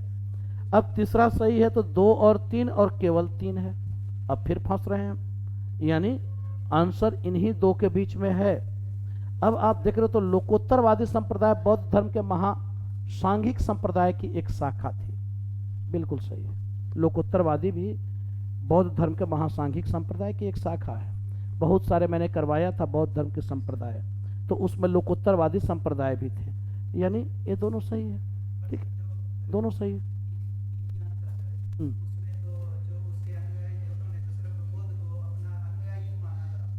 बुद्ध को अपना आदर्श माना था, गुरु माना था। हाँ, महायानियों ने बुद्ध को पूजा किया मूर्ति रूप में। हाँ हाँ, महायानियों ने, ठीक है। नेक्स्ट हम लोग देख लें। अब देखो उसी साल का क्वेश्चन है, 2020 का ही, यानी भारत के सांस्कृतिक इतिहास के संदर्भ में निम्नलिखित युगों पर विचार करें। अब परिव्राजक, श्रमण और उपासक, देखो प्रश्न कितना आसान होता है। परिव्राजक, परिव्राजक का मतलब क्या है? परिव्राजक, परिव्राजक का मतलब क्या? यानी भ्रमणकारी भिक्षु, परिव्राजक भ्रमणकारी भिक्षु। श्रमण मैंने बतलाया है, पढ़ाया भी है कि सातवाहन शासकों ने जब भूमि अनुदान दिया तो ब्राह्मणों और श्रमणों को, श्रमण मतलब है भिक्षु, बौद्ध भिक्षु, उच्च पद प्राप्त पुजारी थे। क्या गलत है? गलत है, हैं? अब सीधा सीधा निकाल दो। दूसरा यानी गलत, दूसरा गलत, दूसरा गलत, दूसरा गलत, आ गया आंसर आपको। उपासक बौद्ध धर्म का साधारण अनुगामी, सही है। जो उपासक है, जो बौद्ध धर्म का साधारण जो अनुयायी होते हैं वे उपासक कहलाते। तो प्रश्न को कैसे सॉल्व करना है, जरूरी नहीं है कि ये प्रीलिम्स का एग्जाम, ये जानकारी का एग्जाम नहीं है, क्योंकि जानकारी की एक निश्चित सीमा होती है। ऐसा नहीं कि आप समस्त विषयों के ज्ञाता हो। फैक्चुअल चीजें हैं, दिमाग में नहीं होती है, भूल जाते हैं। तो हमें कोशिश करना है कि हम उसके करीब चले जाएं। और इसलिए यूपीएससी के क्वेश्चन में खासियत देखोगे आप कि यूपीएससी का जो क्वेश्चन है वह यूपीएससी का क्वेश्चन आपको बहुत करीब लाता है। वह लाता है कि आप मुझे सही करो, आप हमारे करीब आओ। उसको अगर आप ध्यान से देखोगे, पढ़ोगे, तो आपको लगेगा कि वो आंसर बोल रहा है कि मुझे ए वाला आंसर मैं हूं, मुझे ठीक कर दो। ये यूपीएससी के क्वेश्चन की खासियत है कि अगर आप उसको सही से पढ़े हो, तैयारी किए हो सही से, तो वो आपको खुद आंसर बताएगा। थोड़ा सा कान लगाकर सुनने की जरूरत होती है। अब कान लगाकर, यानी कि क्वेश्चन में सट गए वहीं, है ना। कान लगाकर सुनने का मतलब है कि थोड़ा सा आप उसको, उसके करीब तो जाओ, आप करीब जाओ, उससे जुड़ो, और वो अपने आप आपको आंसर की ओर ले जाएगा कि मुझे ये वाला सही कर दो, मैं ये हूं। तो यूपीएससी के क्वेश्चन में वैसा कुछ है। तो यहां पे हम लोग का जो देखना था, यानी आप देख रहे हो कि कैसे प्रश्न आपको उन्हीं जो 10 टॉपिक थे भारत के सांस्कृतिक इतिहास के संदर्भ में, परामिता शब्द, यानी यह भी आप देख रहे हो लिटरेचर पे आपसे आ गया परामिता शब्द। अब परामिता कहा जा रहा है परिपूर्णता जिनकी प्राप्ति से बोधिसत्व पथ प्रशस्त हुआ, उन्हें परामिता। अभी हम लोग बौद्ध धर्म के अंतर्गत ये सारी चीजों को देखेंगे बुद्ध की मूर्ति पूजा के संदर्भ में, तो इससे रिलेटेड आपको प्रश्न है। अब 2019 में भी आप देखो तो स्कल्पचर पे प्रश्न पूछा हुआ है। स्कल्पचर पे आपको प्रश्न पूछे हुए राण्यो अशोका, ठीक है, राण्यो अशोका। अब यानी राजा अशोका किसके, कौन से मूर्ति मिली है जिसके ऊपर ये लिखा हुआ है। तो अच्छा, उसके बाद जैसे अब कंगनहल्ली, सांची, यहाँ पे ऑप्शन दिए हुए शाहबाजगढ़ी और सोहगौरा। अब देखो यहाँ पे भी आप देखते हो तो अब सोहगौरा, शाहबाजगढ़ी, सांची और कंगनहल्ली, कंगनहल्ली कर्नाटक में है। और यहां से एक अशोक की मूर्ति मिली थी, अशोक की एक मूर्ति मिली है, और उस मूर्ति के पीछे लिखा हुआ है राण्यो अशोका, राजा अशोक। ये 2019 में ये काफी चर्चा में 2017-18 में रहा था, तब ये प्रश्न पूछा था। ये काफी चर्चा में, मूर्ति हमेशा मिलते रहते हैं बुद्ध और अशोक की मूर्तियां, तो उस समय ये मूर्ति मिला था। अब रिलीजियस सेक्ट जैसे धार्मिक संप्रदाय, अब धार्मिक संप्रदाय में महायान बौद्ध धर्म पे प्रश्न पूछे हुए महायानियों पे। टेम्पल आर्किटेक्चर, कल्याण मंडप, जैसे आप पढ़ोगे मंदिर निर्माण कला शैली के अंतर्गत, तो मंदिर निर्माण कला शैली के अंतर्गत देखते हैं हम लोग कि जो द्रविड़ शैली के मंदिर हैं, तो द्रविड़ शैली के मंदिर आपको जिसकी शुरुआत पल्लव शासकों ने की और आगे चलकर फिर उसकी निरंतरता हम चोल शासकों के काल में देखते हैं, फिर उसकी निरंतरता विजयनगर साम्राज्य के अंतर्गत देखते हैं। तो विजयनगर के शासक थे कृष्णदेवराय, तुलुवा वंश के बहुत प्रतापी शासक थे, और उन्होंने जो मंदिर बनवाया था तो कल्याण मंडप, ये आपको पूछे हुए क्वेश्चन था कि कल्याण मंडप क्या है टेम्पल आर्किटेक्चर में। तो कल्याण मंडप हम लोग देख रहे हैं कि कल्याण मंडप जो है वह सभा भवन होता था। जैसे मंदिर में हम लोग देखते हैं, जब पढ़ोगे मंदिर में, तो मंदिर में बहुत सारे आपको बड़े बड़े हॉल, जैसे मंडप, महामंडप, महामंडप नहीं होता है, महामंडप मंदिर में, तो बड़े बड़े जो सैकड़ों स्तंभों वाला जो सभा मंडल होता था उसे विजयनगर साम्राज्य में कल्याण मंडप कहा जाता था। और अमन मठ, वह देवी को समर्पित मंदिर जिसे अमन मठ कहा जाता था। तो प्रश्न यहां से पूछे हुए हैं। अब रिलीजियस हिस्ट्री में संत निम्बकाचार्य, अब देखो, अब यह प्रश्न था, यह भी 2019 में पूछा हुआ था, कुछ ऐसे प्रश्न भी आपसे पूछे जाते हैं। संत निम्बकाचार्य कॉन्टेम्प्ररी ऑफ अकबर। अब देखो, संत निम्बकाचार्य वह अकबर के समकालीन थे। दूसरा स्टेटमेंट था संत कबीर इन्फ्लुएंस्ड बाय शेख अहमद।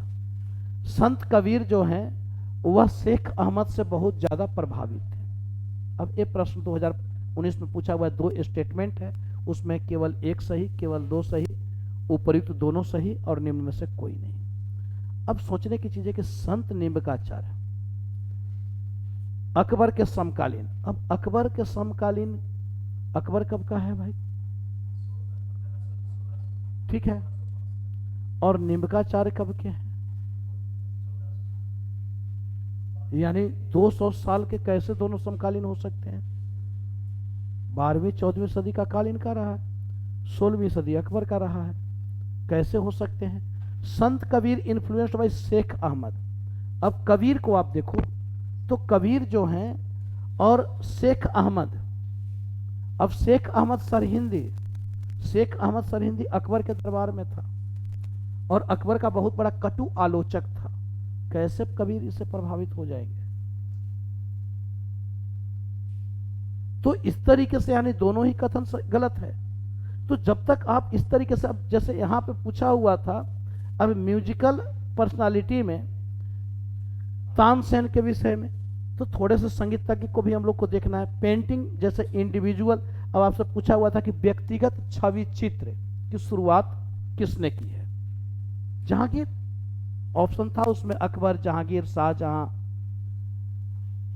तो यहां पे आप देख रहे हो कि व्यक्तिगत छवि चित्र, जबकि मुगल शासक इस्लामिक हैं, इस्लाम धर्म के मानने वाले हैं, और इस्लाम धर्म में जीवित वस्तुओं पर प्रतिबंध है, जीवित वस्तुओं के चित्र पर प्रतिबंध है। लेकिन उसके बावजूद भी मुगलों ने चित्रकला को प्रश्रय दिया, और प्रश्रय नहीं दिया बल्कि जहांगीर के शासनकाल में तो चित्रकला सर्वाधिक ऊंचाइयों तक पहुंच गई।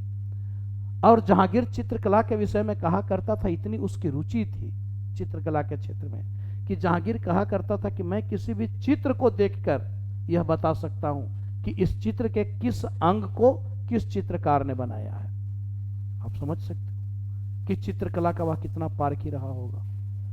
तो यह आपको अब यहां पे आपसे पूछा जा रहा है कि छवि चित्रण मुगल शासन काल के अंतर्गत किसने शुरुआत किया, तो छवि चित्रण की शुरुआत जो है वह आपको जहांगीर ने किया था। अब ऐसे ही आपको कल्चरल फेमस प्लेस, जैसे मैंने एक चर्चा किया था, अब जैसे आप पंढारपुर, चंद्रभागा नदी, तिरुचिरापल्ली, कावेरी नदी, हम्पी, मालप्रभा, तो इस तरीके से आपको नदी के क्षेत्र में जो महत्वपूर्ण धार्मिक स्थल हैं उनको भी आपको ध्यान रखना है। 2018 में भी देखो 6 क्वेश्चन आपसे पूछा जा रहा है। कल्चरल हेरिटेज पर आपसे पूछा हूं, कल्याण मंडप जो था वह देवी को समझ, अभी हम लोग आएंगे वह देवी को समर्पित मंदिर हुआ करता था। सॉरी, कल्याण मंडप नहीं, कल्याण मंडप सभा भवन होता था और अमन मठ देवी को समर्पित मंदिर होता था। कल्याण मंडप मतलब सभा भवन, असेंबली हॉल, जिसमें सैकड़ों स्तंभ लगे हुए हैं, वह कल्याण मंडप, जो महामंडप जो होता था उसे कल्याण मंडप, विजयनगर साम्राज्य में उसे कल्याण मंडप कहा जाता था। अब यहाँ पे आप देखो तो 2018 में भी आपको पेंटिंग पे प्रश्न है, म्यूजिकल पर्सनालिटीज पे है, रिलीजियन सेक्ट पे है, रिलीजन सेक्ट पे आपसे प्रश्न पूछे हुए हैं, स्थानकवासी संप्रदाय और फ्यूचर बुद्धा। अब फ्यूचर बुद्धा कौन है? मैत्रेय। तो बौद्ध धर्म में अवतारवाद आया था और अवतारवाद के अंतर्गत बुद्ध की बहुत सारी मूर्तियां बनाई गई थी, जिसमें आप देख रहे हो कि सबसे पहले अवतारवाद की शुरुआत बौद्ध धर्म से ही आया, जिसमें आप देखते हो कि अवलोकितेश्वर, क्षितिगर्भ, मंजूश्री, ये सब बोधिसत्व हैं। और उन्हीं बोधिसत्व में एक बोधिसत्व हैं जो मैत्रेय हैं, जो फ्यूचर बुद्धा कहे जा रहे हैं, भविष्य में बुद्ध के अवतार। जैसे हिंदू धर्म में भविष्य के विष्णु के अवतार कौन है? कल्कि हैं। तो उसी तरीके से बौद्ध धर्म के अंतर्गत भविष्य में बुद्ध के अवतार कहा जा रहा है। फिर मुगल आर्किटेक्चर पे प्रश्न पूछा जा रहा है, फेस्टिवल। यानी मेरा जो कहने का तात्पर्य था कि इस तरीके से आपसे प्रश्न यहाँ पे पूछे जा रहे हैं और इन प्रश्नों को हम लोग को उन्हीं संदर्भों में यहाँ पे देखना है। ठीक है, अब यहाँ हम लोग आते हैं, यानी एक चीज आपने देखा जो मैंने बताया 13-14 टॉपिक, कम से कम सारे उसी से आपसे प्रश्न आ रहे हैं, उन्हीं 13-14 टॉपिक्स में से प्रश्न है। जो भी प्रश्न पूछे जा रहे हैं उससे बाहर आपको नहीं जाना है। अब हम लोग यहाँ पे सबसे पहले देखते हैं कला। अब कला के विषय में देखो, पहले आप देख रहे हो, अगर किसी भी चीज को पढ़ रहे हो तो आपको पता होना चाहिए, जैसे कला, तो कला है क्या? आपसे पूछा जाए कि भाई कला क्या है, देखो कला मनुष्य के विषय में कहा जाता है कि मनुष्य जो है वह शुरू से ही, जन्म से ही कलाकार है, जन्म से ही वह कलाकार है। यानी हम किसी न किसी कला से परिचित अवश्य हैं। इसमें टूटा हुआ है, हम किसी न किसी कला से परिचित अवश्य रहे हैं शुरू से ही। और साहित्यों में तो यहां तक कहा गया है कि कला विहीन मनुष्य पशु समान है। अगर व्यक्ति में कला नहीं है तो फिर वह मानव है ही नहीं, फिर वह पशु के समान है। पशु से भी गिरा हुआ है, क्योंकि पशुओं में भी कला है। आप देखते होंगे घोड़े भी नाच लेते हैं, है ना, बंदर भी नाच लेता है। लेकिन अगर मनुष्य के अंदर कोई कला नहीं है तो फिर वह मनुष्य ही नहीं। आप सबके अंदर भी कुछ ना कुछ कला अवश्य होगा। कुछ है कला आप लोगों के अंदर? क्या है? सिंगिंग है। अरे पढ़ना है, यूपीएससी वाला उत्तर मत दो, इंटरव्यू बोर्ड वाला, है ना। शायरी कहना, कोई एक आध शायरी सुनाओ, है? चलो, और कोई कला? डांसिंग, ठीक है, खेल। अब देखो, यानी कला के विषय में कहा जाता है कि मनुष्य जो है वह किसी न किसी कला से परिचित है, उसके अंदर कला के कोई ना कोई रूप होता है। अगर वह नहीं है तो फिर वह मानव नहीं। अब कला है क्या? तो कला के विषय में कहा जाता है कि कला मूलतः भावनाओं और विचारों को अभिव्यक्त करने का एक माध्यम है। यानी हम अपनी भावना और अपने विचार को जिस माध्यम से भी अभिव्यक्त करते हैं, मूलतः वही कला है। अब आप अपनी भावना, पता चला कि आप बैठे हुए रहते हो, कभी अचानक पढ़ाई करते रहते हो, अब आपके अंदर आप किताब पढ़ रहे हो, आपने देखा होगा, अचानक किसी की याद आई, अब आपका भावना और विचार जाग उठा। अब वह किताबों में तो है नहीं, वो किताबों से बाहर निकल गया, आपको पता भी नहीं चला। और वह किताबों से बाहर निकला, आप किताब पढ़ते जा रहे हो लेकिन वो बाहर है। आपको होश तब होता है जब 2-3 पेज गुजर जाता है, तब आप पीछे लौटते हो कि अरे क्या गुजर गया, मैंने पढ़ा क्या। तो फिर आप उस समय जैसे ही किसी का ख्याल आया, पता चला कि आप किताब पढ़ते पढ़ते और ख्यालों में डूबे और फोटो बना दिए, आप वहां पे एक चित्र बना दिए, कुछ नहीं तो कम से कम आंख, मुंह, नाक आपने बना दिया। यानी वही है, कला वही है कि आपकी भावना और विचारों को उसने व्यक्त करने का काम किया। जैसे आप देखते होंगे कि कभी आप बैठे हुए हो, अब जैसे बस में चल रहे हो, ट्रेन में चल रहे हो, फ्लाइट में चल रहे हो, आपके मनपसंद म्यूजिक बजने लगा।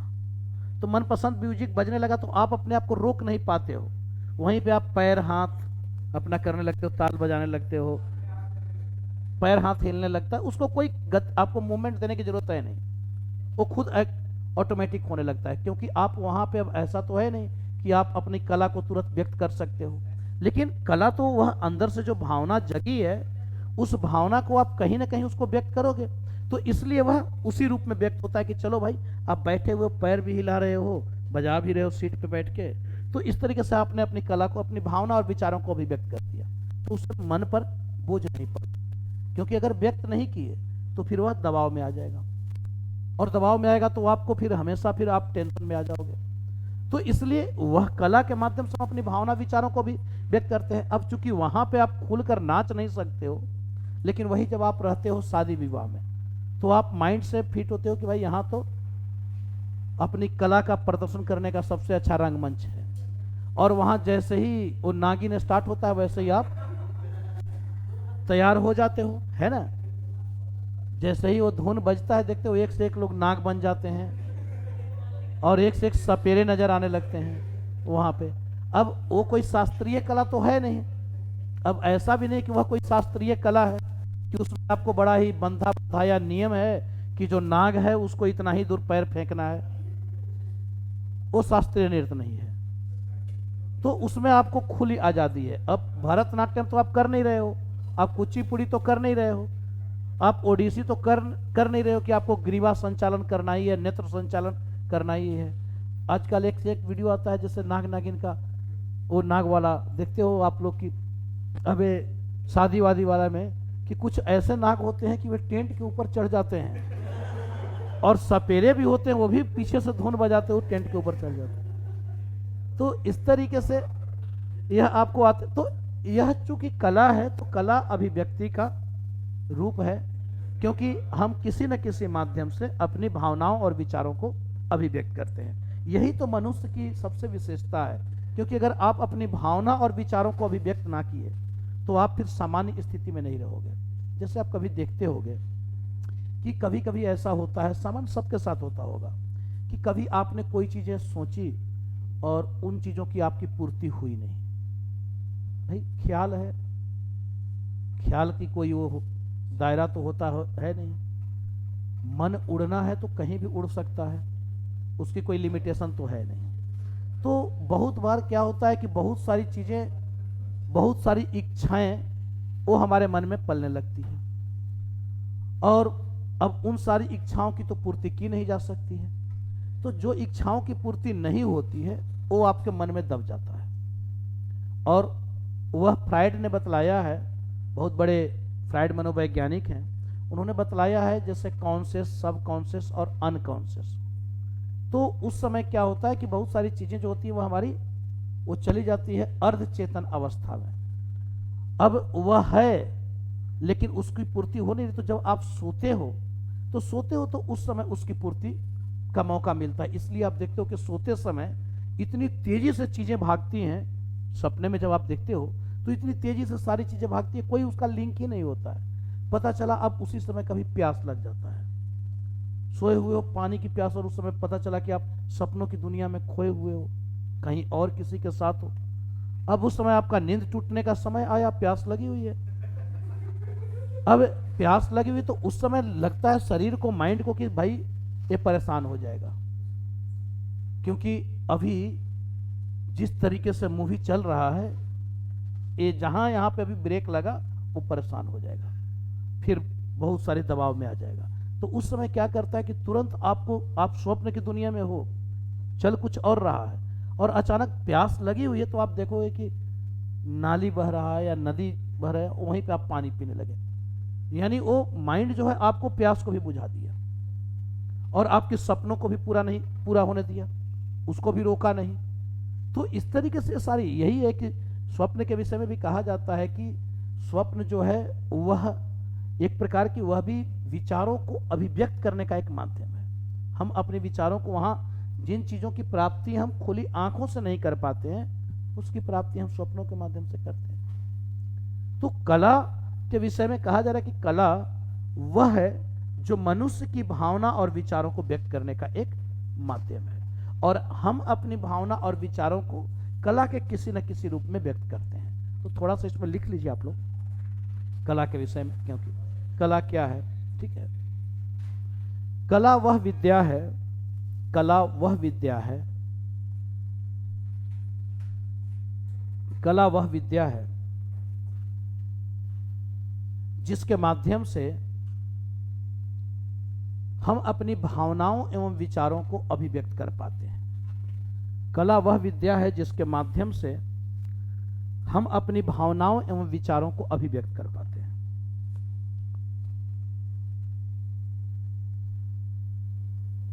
विचारों को अभिव्यक्त कर पाते हैं, अर्थात कला के माध्यम से ही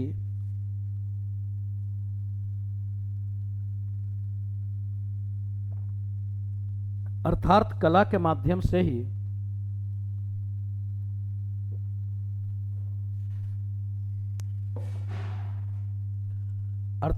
के माध्यम से ही मनुष्य के मन में उठने वाली सुंदर कल्पनाओं को, अर्थात कला के माध्यम से ही मनुष्य के मन में उठने वाली सुंदर कल्पनाओं को मूर्त रूप प्रदान किया जा सकता है। कला के माध्यम से ही मनुष्य के मन में उठने वाली सुंदर कल्पनाओं को मूर्त रूप प्रदान किया जा सकता है। मूर्त रूप प्रदान किया जा सकता है।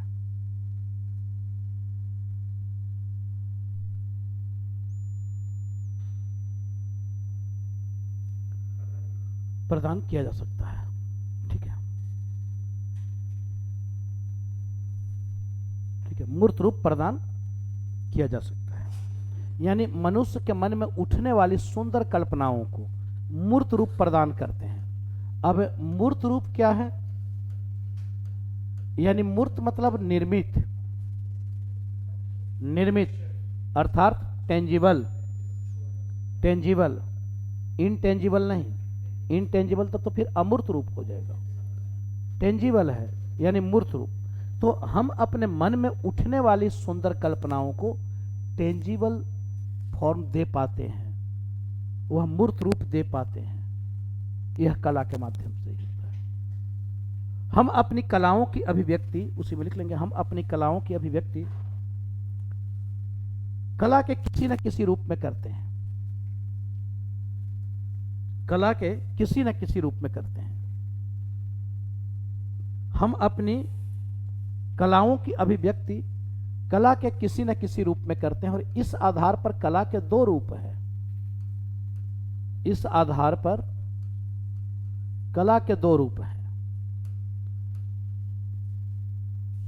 इस आधार पर कला के दो रूप हैं, एक दृश्य कला और दूसरा प्रदर्शनी कला। दृश्य कला एवं दूसरा प्रदर्शनी कला। अब दृश्य कला क्या है? Visual art. दृश्य कला मतलब विजुअल आर्ट। तो हम अपनी भावना विचारों को जो अभिव्यक्त करते हैं तो वह कला के इन्हीं दो रूपों में अभिव्यक्त करते हैं, एक दृश्य कला के रूप में और दूसरा प्रदर्शनी कला के रूप में। यानी इस आधार पर कला के कितने रूप हो गए? दो रूप हो गए, जिसमें एक विजुअल आर्ट। दृश्य कला क्या है फिर? तो दृश्य कला वह कला है जिसे हम अपनी खुली आंखों से देख सकते हैं, छू सकते हैं, अनुभव कर सकते हैं। वह क्या है? कला का कौन सा रूप? दृश्य कला। अब ऐसी कला के कौन सी रूप है जिसको हम छू सकते हैं, देख सकते हैं, खुली आंखों से अनुभव कर सकते हैं? अब खेलना, अब जैसे कला के रूप हम लोग देखें तो स्थापत्य। अब स्थापत्य कला को आप देख पा रहे हो? ये है दीवार, देखे, छुए, अनुभव किए, क्या है बड़ा कठोर या कोमल? पता चल रहा है छूने से? तो यह है आपको दृश्य स्थापत्य कला। यानी विजुअल आर्ट में क्या है? स्थापत्य कला। और क्या है विजुअल आर्ट में? मूर्ति कला। मूर्ति कला को भी क्या है? अब मूर्तियां हैं तो उसको आप छू पा रहे हो या नहीं चाह पा रहे हो? आप उसको छू रहे हो ना, आप उसको देख भी रहे हो खुली आंखों से, आप अनुभव भी कर पा रहे हो कि यह मूर्ति कैसा है, रबड़ का है, पत्थर का है, किस चीज का है। तो इस तरीके से हम लोग देखते हैं। तो स्थापत्य कला, मूर्ति कला, और क्या है? चित्रकला। चित्रकला को भी हम लोग छू ही लेते हैं, चित्र को छूते हैं, देखते हैं, उसको अपना वो भी करते हैं कि भाई, है ना। यानी चित्र को देखकर आप मान लो बहुत याद आया तो आप आंसू आंसू पोंछ दिए, है ना, चित्र में भी। तो इस तरीके से यानी हम यहाँ पे देख रहे हैं कि दृश्य कला में क्या हुआ? क्या हुआ? अच्छा, शस्त्री कहा। चलो, तो स्थापत्य कला, मूर्ति कला और चित्रकला, यह क्या है? विजुअल आर्ट है, दृश्य कला है। उसी तरीके से कुछ ऐसी कला है जिसको हम छू नहीं सकते हैं, ठीक है, जिसकी अभिव्यक्ति प्रदर्शनों के माध्यम से होती है। जैसे आप देखो नृत्य, अब नृत्य कथकली है तो आप कलाकार को देख रहे हो ना, या कथकली को छूने गए कि कथकली किधर है? वो छुआ सकता है? नहीं। भरतनाट्यम नहीं हो सकता है ना। यानी वह क्या है कि वह आपको प्रदर्शनों के माध्यम से ही अभिव्यक्त किया जा सकता है। तो कला के कुछ ऐसे भी रूप हैं जिनकी अभिव्यक्ति हम कैसे करते हैं? प्रदर्शनों के माध्यम से। जैसे कि नृत्य कला, जैसे कि नृत्य कला। अब नृत्य कला क्या है? अब भरतनाट्यम, कुचिपुड़ी, मोहिनी अट्टम, कथकली, कथक, ओडिसी, सत्रिया, छऊ, ये सारे जो भी क्लासिकल डांस हो या जो भी हो, अब इन सब को आप देख रहे हो तो इन सब को आप ऐसा नहीं कि छू रहे हो। आप कलाकार को छू सकते हो, आप कथक को नहीं छू सकते हो, आप मोहिनी अट्टम को नहीं छू सकते हो, आप कलाकार को छू सकते हो। तो यहाँ पे अब इसकी अभिव्यक्ति कैसे हो रही? तो प्रदर्शनी के माध्यम से। इसी तरीके से हम लोग देखें और क्या? संगीत कला। अब संगीत कला मान लो अब भरतनाट्यम है, भरतनाट्यम कला, हिंदुस्तानी संगीत है, कर्नाटकी संगीत है, संगीतकार को हम लोग देख रहे हैं ना, संगीत को थोड़े आप छू रहे हो उसको। तो यहाँ पे हम लोग देख रहे हैं कि अब जैसे स्थापत्य कला, मूर्ति कला, चित्रकला, नृत्य कला, संगीत कला, ये सारे जो नृत्य संगीत जो है, ये सब क्या है? परफॉर्मिंग आर्ट है, प्रदर्शनी आर्ट है, प्रदर्शनी कला है। मूलतः कला के यही रूप है ना। हाँ, इसी में आ जाएगा, संगीत में ही तो, संगीत में तो आ जाएगा। आप ढोलक छू रहे हो, उससे निकले ताल को आप थोड़े छू रहे हो, उसको आप ताल को छुए क्या? नहीं छू पा रहे हो। तो यानी यह कला हम लोग देख रहे हैं। तो कला को, यानी कला के दो रूप हैं, एक दृश्य कला और दूसरा प्रदर्शनी कला। हम अपनी कलाओं को जो अभिव्यक्त करते हैं वह इन्हीं दोनों रूपों में करते हैं। चाहे तो है प्रदर्शनी, युद्ध कला तो उसी में आ जाएगा ना, नृत्य कला का ही एक रूप है, नृत्य कला का ही एक रूप है युद्ध कला, वह भी नृत्य का ही एक रूप है। पहले हम लोग उस तरीके से आपको नृत्य भी करते थे युद्ध के रूप में। जैसे थांगटा आप देख रहे हो, तो थांगटा मणिपुरी नृत्य का ही एक रूप है, थांगटा, जिसमें अस्त्र शस्त्र के साथ नृत्य किया जा रहा है, तो उसमें आ जाएगा। तो इस तरीके से हम लोग कला को पहले देखें। तो कला को पहले हम लोगों ने परिभाषित किया कि भाई कला है क्या? तो कला यानी मनुष्य की भावनाओं और विचारों को व्यक्त करने का एक माध्यम है, जिसके माध्यम से हम अपनी भावना और विचारों को अभिव्यक्त करते हैं। यानी मनुष्य के मन में उठने वाली सुंदर कल्पनाओं को कला के माध्यम से ही मूर्त रूप प्रदान किया जा सकता है। और इसकी अभिव्यक्ति हम कला के इन रूपों में दृश्य कला और प्रदर्शनी कला के माध्यम से करते हैं। दृश्य कला कला का वह रूप है जो सूक्ष्म आंखों से देखा जा सकता है, अनुभव किया जा सकता है, जैसे कि स्थापत्य कला, मूर्ति कला एवं चित्रकला। इसी प्रकार कुछ ऐसे भी कला हैं जिन्हें हम छू नहीं सकते, जिन्हें हम अनुभव नहीं कर सकते, देख नहीं सकते, वह है प्रदर्शनी कला। यानी जिसकी प्रदर्शनी हम, जिसकी जिसका हम प्रदर्शित करने के लिए परफॉर्मेंस का सहारा लेते हैं। तो इस आधार पर नृत्य और संगीत यह प्रदर्शनी कला के रूप है। तो यह पहले हम लोगों ने देख लिया कि भाई कला क्या है और कला के रूप क्या है। अब इसके साथ साथ आप देखें तो कला की विशेषता क्या है। तो भारतीय कला की कुछ प्रमुख विशेषता है और बहुत महत्वपूर्ण विशेषता है। कला की विशेषता, अगर हम लोग भारतीय कला को देखें तो भारतीय कला की कुछ प्रमुख विशेषता है। कला की विशेषता, अब उससे हम लोग देखेंगे अभी सभी चीजों को, स्थापत्य कला, चित्रकला, नृत्य कला, संगीत कला, वो सब कुछ देखेंगे हम लोग। तो भारतीय कला की कुछ प्रमुख विशेषता है। अब यहाँ पे विशेषता क्या है, तो एक तो आप देखो कि जो भारतीय कला की विशेषता है वह विशेषता है हमारी भारतीय कला की, और वह भारतीय कला की विशेषता है अभिव्यक्ति की प्रधानता। हमारी जो कला है इसकी क्या विशेषता है, अभिव्यक्ति की प्रधानता। अभिव्यक्ति की प्रधानता यानी अभिव्यक्त करने की प्रधानता, यह हमारी कला की विशेषता है या नहीं है। यानी भारतीय कला केवल इंद्रिय सुखों से ही जुड़ा हुआ नहीं है। भारतीय कला का उद्देश्य केवल इंद्रिय सुख प्राप्त करना नहीं है। आप अगर देखो तो अशोक स्तंभ, अब क्या अशोक स्तंभ केवल इंद्रिय सुख के लिए है?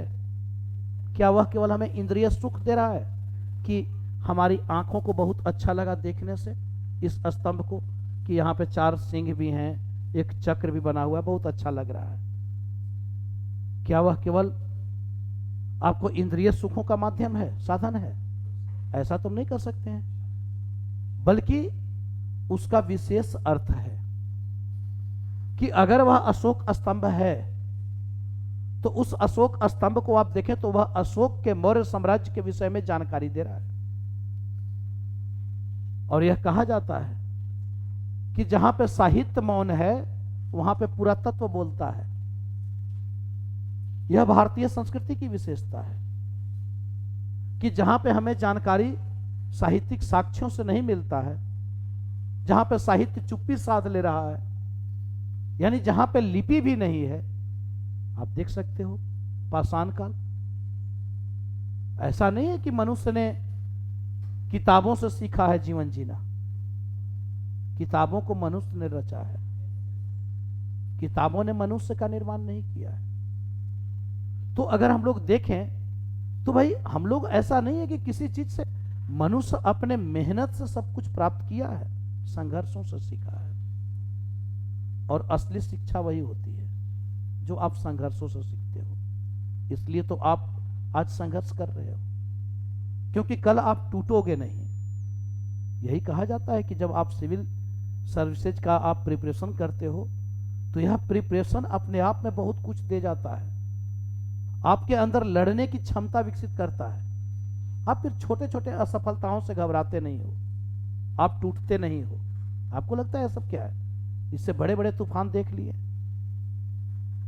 ये तो छोटी सी घटना है। तो आप छोटी छोटी परेशानियों से, छोटी छोटी उन समस्याओं से फिर आप परेशान नहीं होते हो। फिर आप जॉब में भी आते हो, संघर्ष वहां भी करवाया जाता है। सिलेक्शन के बाद आपको नीचे से पोस्ट से ऊपर पहुंचाया जा रहा है, क्योंकि डायरेक्ट आपको जिला दे दिया गया तो आप सब कुछ कबाड़ा करके आ जाओगे। डायरेक्ट जिले का मालिक बना दिया जाए तो आप तो सब कुछ कबाड़ा कर डालोगे। अनुभव ही नहीं है, संघर्ष ही नहीं किए। तो इसलिए नीचे के लेवल से ले जाया जाता है। तो एक आईएएस को सब जानकारी होता है कि कहां पे लूप होल्स है, अगर एक कागज रुका है तो कहां रुका होगा, क्योंकि वो नीचे से ऊपर गया है, सबका ट्रेनिंग उसको करवाया गया, तब जाकर उसको जिला सौंपा गया। यही हो रहा है ना। जब 1919 का अधिनियम आता है तो 1919 के अधिनियम में आप देखते हो कि हम लोग यहां पे मांग कर रहे थे उत्तरदायी शासन की। यही हमारी मांग थी। हमारी मांग थी कि ब्रिटिश साम्राज्य के अधीन हमें उत्तरदायी शासन चाहिए, औपनिवेशिक स्वराज्य के अधीन हमें औपनिवेशिक स्वराज्य। हम यह कह रहे हैं कि अंग्रेजों को भगाकर हमें स्वशासन नहीं चाहिए, हमें तो ब्रिटिश साम्राज्य के अधीन हमें क्या चाहिए, तो हमें केवल उत्तरदायी शासन चाहिए। हम इसकी मांग कर रहे हैं। और इसके लिए हम लोगों ने एक आंदोलन चलाया था, आपको याद होगा, आधुनिक भारत में आप लोग पढ़ोगे, अब्दुल्ला का होम रूल लीग आंदोलन, जिसको तिलक और एनी बेसेंट ने चलाया था। और जब यह आंदोलन चलाया गया तो इसी के आधार पर, चूंकि वह समय काल प्रथम विश्व युद्ध का समय काल था, फर्स्ट वर्ल्ड वॉर का समय काल था, ब्रिटिश बहुत परेशान थे, भारतीयों का समर्थन चाहिए था, और भारत में कोई ऐसा ना हो कि उनको विरोध ज्यादा झेलना पड़े, तो इसलिए वहां पे आप देखते हो तो भारतीयों के साथ समझौता करने का प्रयास किया जाता है।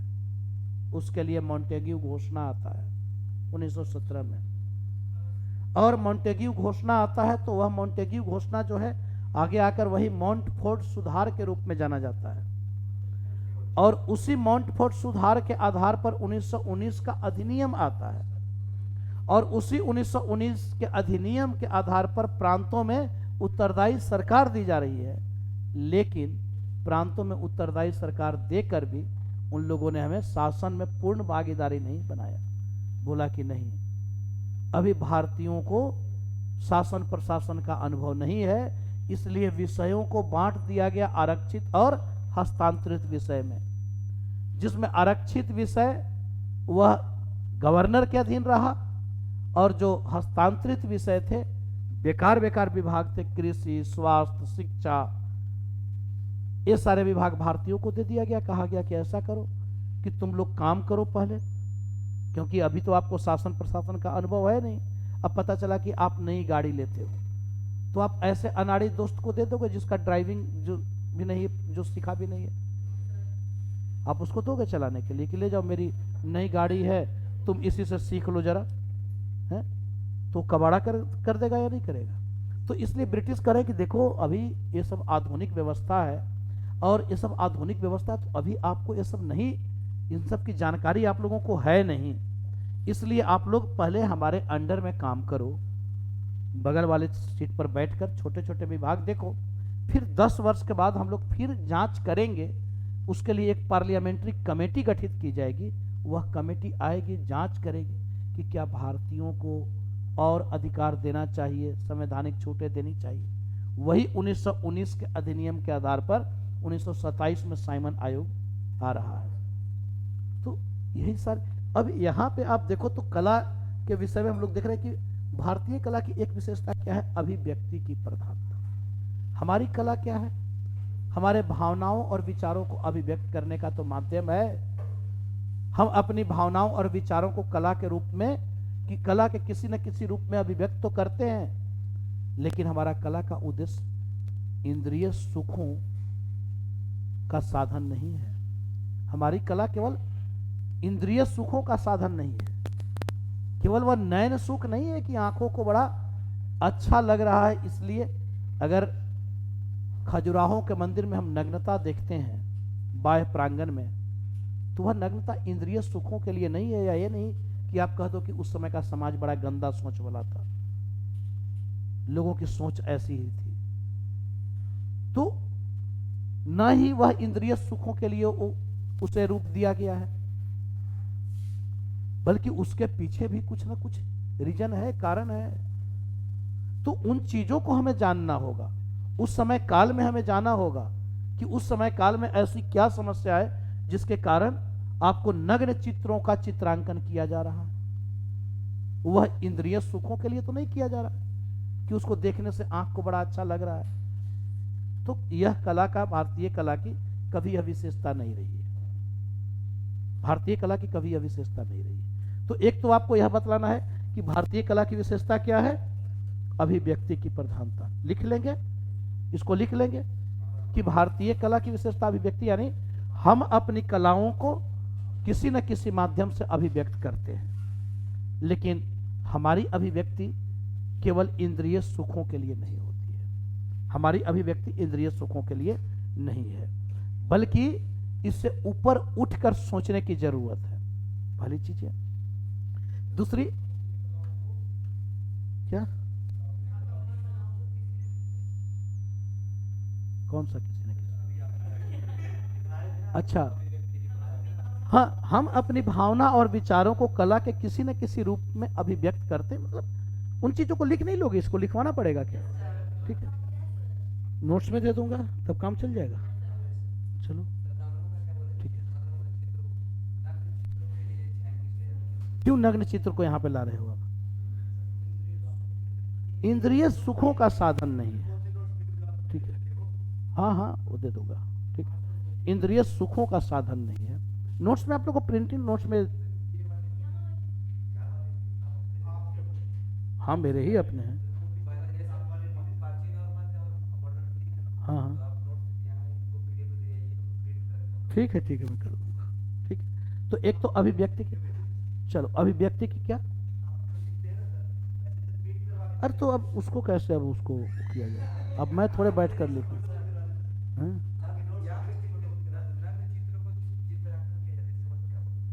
नग्न चित्रों का चित्रांकन कहाँ? नग्न चित्रों का नहीं, हमने बताया कि भाई अब मैं एक उदाहरण दिया कि अगर खजुराहो मंदिर में नग्न चित्र भी है तो उसके पीछे भी कोई ना कोई उद्देश्य रहा है, वह मैंने बोला है। चलिए दूसरा हम लोग क्या देख रहे हैं, और भारतीय कला की क्या विशेषता है?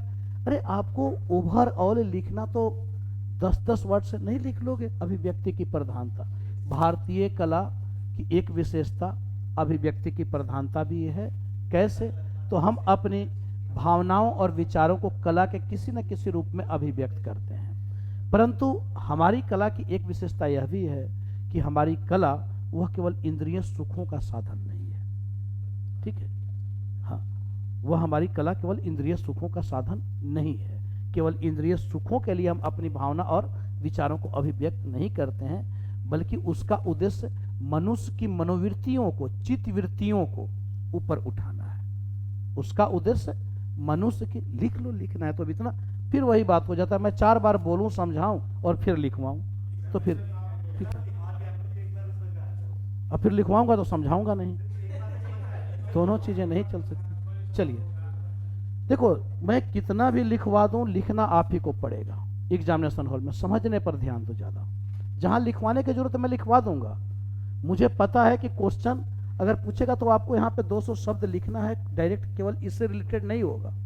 आपको यहाँ पे प्रश्न पूछा जा सकता है कि भारतीय कला को बताते हुए भारतीय कला की विशेषताओं पर चर्चा करें, तो विशेषताओं पर चर्चा करें, फिर आपके पास 7 पॉइंट्स है, आपको 10-10, 20-20 वर्ड्स लिखना है, आपका आंसर कंप्लीट हो गया, ठीक है।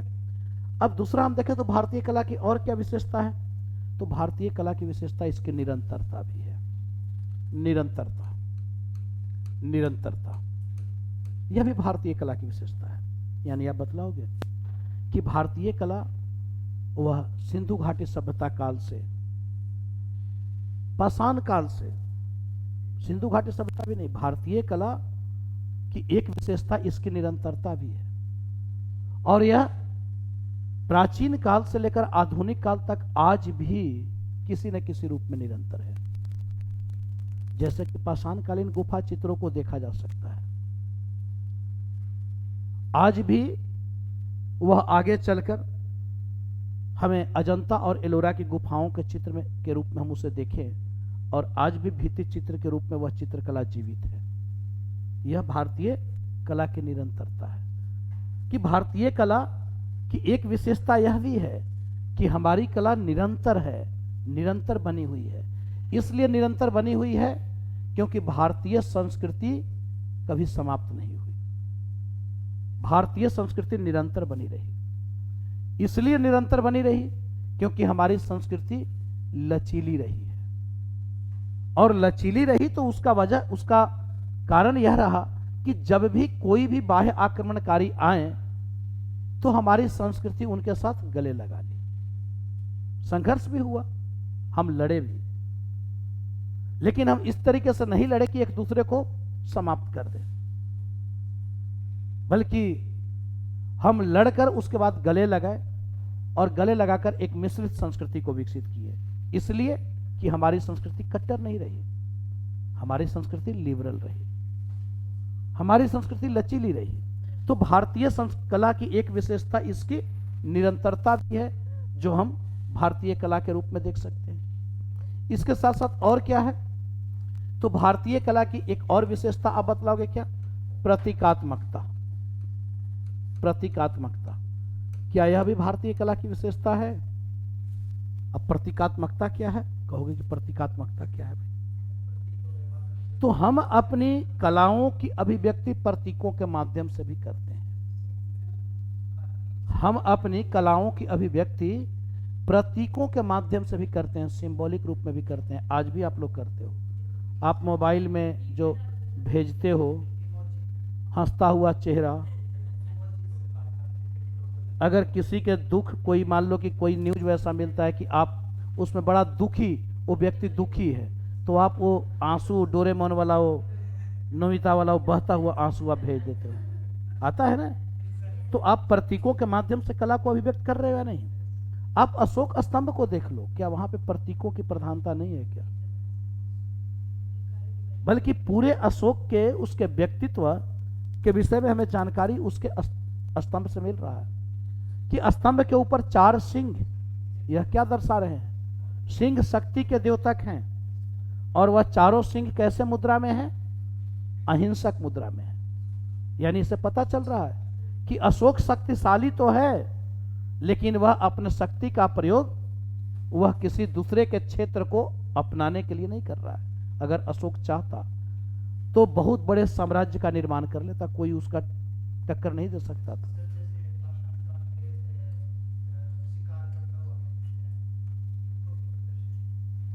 ये तो चित्रों के माध्यम से कर रहे हैं, हम प्रतीक की बात कर रहे हैं, सिंबल की बात कर रहे हैं। तो सिंबल की बात हमें कहां दिखाई दे रहा है? अशोक स्तंभ में। तो यह हमारी कला की विशेषता है कि हम अपनी कलाओं की अभिव्यक्ति प्रतीकों के माध्यम से भी करते हैं, और यह हमारी कला के महत्वपूर्ण विशेषता है कि हमारी कला प्रतीकात्मक प्रधान है। इसके साथ साथ और क्या विशेषता है? तो हमारी कला की एक विशेषता इसकी धार्मिकता भी है। धार्मिकता, यह भी भारतीय कला की एक विशेषता है, धार्मिकता। हमारा जो कला है वह धार्मिक तो है, लेकिन इसके साथ साथ धर्मनिरपेक्ष भी है। यह हमारी कला की विशेषता है कि हमारी कला की विशेषता है कि धार्मिक होने के साथ साथ वह धर्मनिरपेक्ष भी है। जैसे अकबर के शासनकाल में देखा जा सकता है कि अकबर ने, अगर अकबर के सिक्कों पर जो राम और सीता का चित्र, यह क्या दर्शा रहा है? धर्मनिरपेक्षता दिखा रहा है। अकबर एक इस्लामिक शासक है, लेकिन उसके सिक्कों पर जो चित्र है वह क्या है? आप अजंता के गुफा चित्र को देख लो। अजंता के गुफा चित्र में वह किस धर्म से संबंधित चित्र है? बौद्ध धर्म से संबंधित चित्र है। लेकिन उस गुफा का निर्माण किसने किया? सातवाहन शासकों ने किया। सातवाहन शासक किस धर्म के अनुयायी हैं?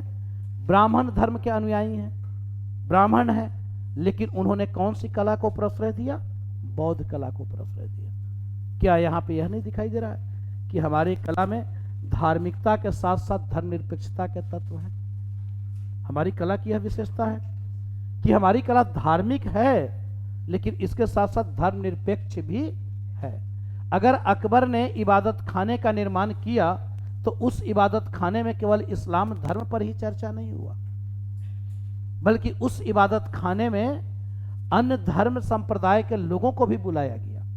उसमें जैन आचार्य भी आए, उसमें ईसाई धर्म से संबंधित लोग भी आए, बौद्ध धर्म से संबंधित लोग आए, उसमें आपको हिंदू धर्म से संबंधित लोग आए।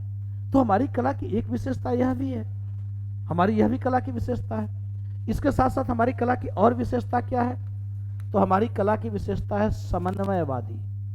समन्वयवादी, समन्वयवादी, समन्वयवादी, यह भी हमारी भारतीय कला की विशेषता है।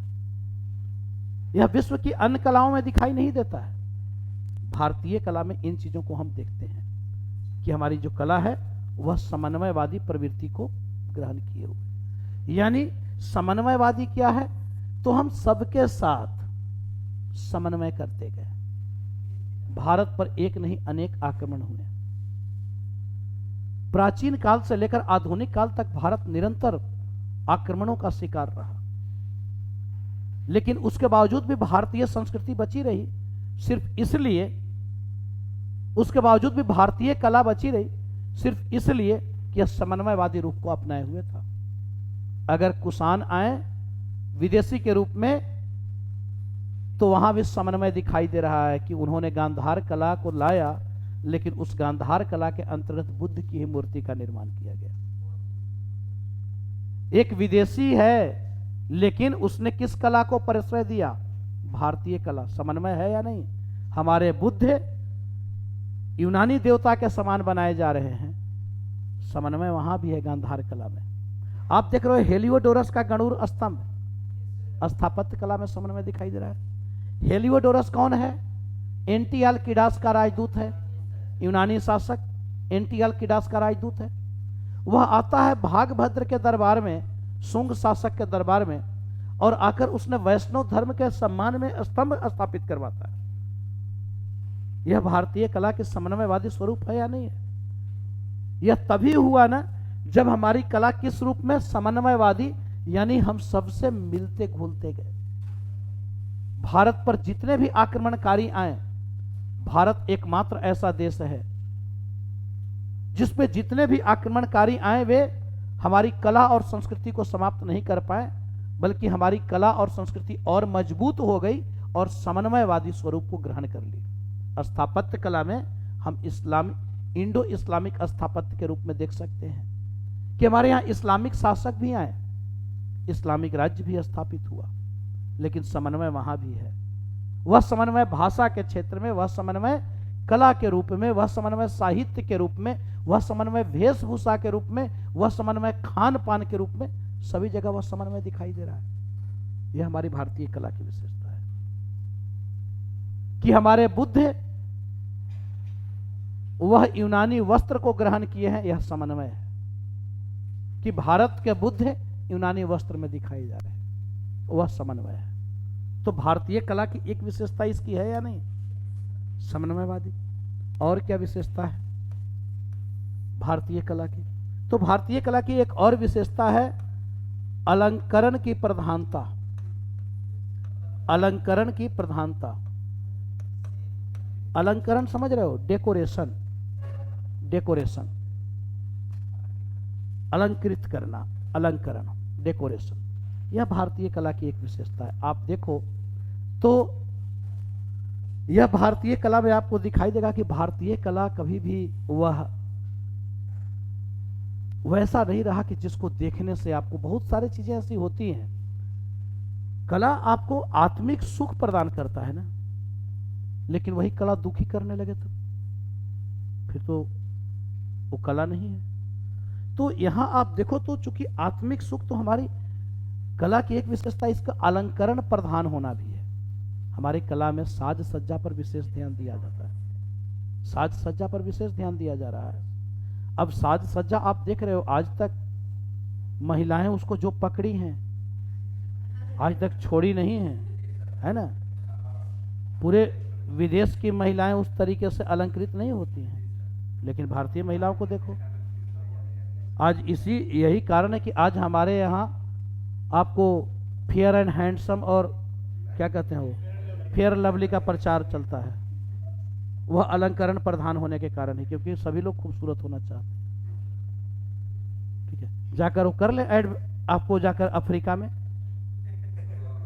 कि फेयर एंड लवली लगाओ, 7 दिन में गोरे नहीं हुए तो फिर ठीक है वह पैसे वापस, कंगाल हो जाएगा कंपनी। तो इस तरीके से यह आप देखो तो अलंकरण की प्रधानता यह भारतीय कला की एक विशेषता है।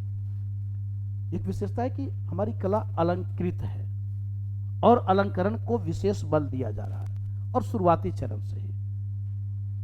चरण से ही आप एक नहीं अनेक उदाहरण दे सकते हो। आप अजंता के गुफा चित्र को बतला सकते हो, वह भी अलंकृत है। आप आगरा के ताजमहल को बतला सकते हो, अलंकृत वहां भी है। अगर पत्थर है तो उस पत्थर में रोमानियत भी है और वह पितरा दिवरा के रूप में है। अगर फूल पत्ती का चित्रण किया गया है तो उन चित्रों को हीरे मोती से जड़ा भी गया है। ठीक है, हीरे मोती से जड़ा भी गया है। यह हमारी कला की विशेषता है कि हमारी कला अलंकृत है, अलंकरण की प्रधानता है। और क्या है हमारी कला की विशेषता? तो एक विशेषता और आप लिख सकते हो, और वह हमारी कला की विशेषता क्या है?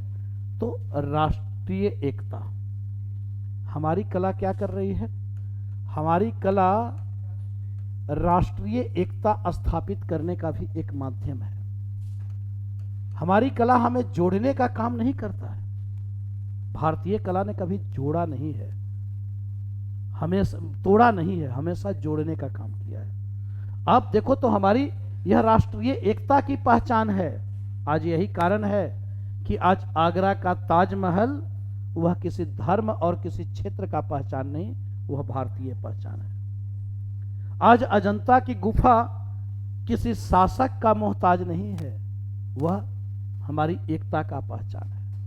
आज भारत के हर क्षेत्र में रहने वाले गर्व से कहते हैं कि हमारे यहाँ अजंता का गुफा है, हमारे यहाँ आगरा का ताजमहल है, हमारे यहाँ लाल किला और कुतुब मीनार है। यह भारतीयों को गौरवान्वित करने का काम करता है। यह हमारी कला की विशेषता है। हम यह नहीं कहते कि इसे इस धर्म के शासक ने बनाया है, इस पर इस धर्म संप्रदाय का प्रभाव दिखाई दे रहा है, इस पर इस क्षेत्र का प्रभाव दिखाई दे रहा है, बल्कि वह हमारी भारतीय राष्ट्रीय एकता का पहचान है। वह हमारी विरासत है, वह हमारी धरोहर है, वह हमारे पूर्वजों की देन है जो हमारी पहचान से जुड़ी हुई है। यह भारतीय कला की विशेषता है कि भारतीय कला राष्ट्रीय एकता के मार्ग में अवरोधक नहीं है, बल्कि यह राष्ट्रीय एकता को स्थापित करने का एक माध्यम है। कि आज हम किसी भी क्षेत्र में हैं, लेकिन हमारी कला हमें एक दूसरे से जोड़ने का काम करता है। वह हमारी कला ही है। आज बौद्ध विहार घूमने के लिए सभी देश के लोग जा रहे हैं, तो आज उसी तरीके से आगरा के ताजमहल में सभी धर्म संप्रदाय और सभी क्षेत्र के लोग आ रहे हैं। इससे हमारा विचारों का आदान प्रदान हो रहा है। यह नहीं है कि आगरा का ताजमहल वह तो कब्र है मुमताज का, हम क्यों जाएं, तो वह हमारी पहचान से जुड़ी हुई है, वह हमारी पहचान से जुड़ी हुई है, वह हमारी एकता को स्थापित कराने का। क्योंकि आप कैसे राष्ट्रीय एकता स्थापित होगी? जब विचारों का आदान प्रदान होगा, जब एक क्षेत्र से दूसरे क्षेत्र के लोग आएंगे, तभी तो राष्ट्रीय एकता स्थापित होती है। तो हमारे यहाँ राष्ट्रीय एकता के स्थापना में हमारी कला की भूमिका है। जैसे आप पढ़ोगे जब इटली का एकीकरण, जर्मनी का एकीकरण, तो इटली के एकीकरण के लिए यंग इटली जैसे एक संगठन बनाया गया था, मैजिनी ने निर्मित किया था। जर्मनी के एकीकरण के लिए एक आर्थिक संगठन बनाया गया था, जालवरीन, जिससे कि लोग जुड़े, प्रसा के अधीन आए। हमारे यहाँ वह काम तो हमारी कला ही कर रहा है कि हर क्षेत्र के लोग हमारी उस कला को देखने आ रहे हैं। तो हमारी कला की एक विशेषता इसकी राष्ट्रीय एकता भी है। तो इस प्रकार से भारतीय कला क्या है और भारतीय कला की क्या विशेषता है, यह हम लोगों को देखना क्लियर है। तो आज रहने देते हैं। आज मैं अस्वस्थता के हालत में भी आज मैंने लिया क्लास। हाँ, क्या कर ले? कैसे भाई? करो शायरी के माध्यम से। चलो कर लेना अगले दिन। शायरी मैं सुनूंगा ही लास्ट क्लास तक जरूर। अभी आएंगे, बहुत जगह से आएगा, शायरी सुनने का मौका मिलेगा। हाँ, क्या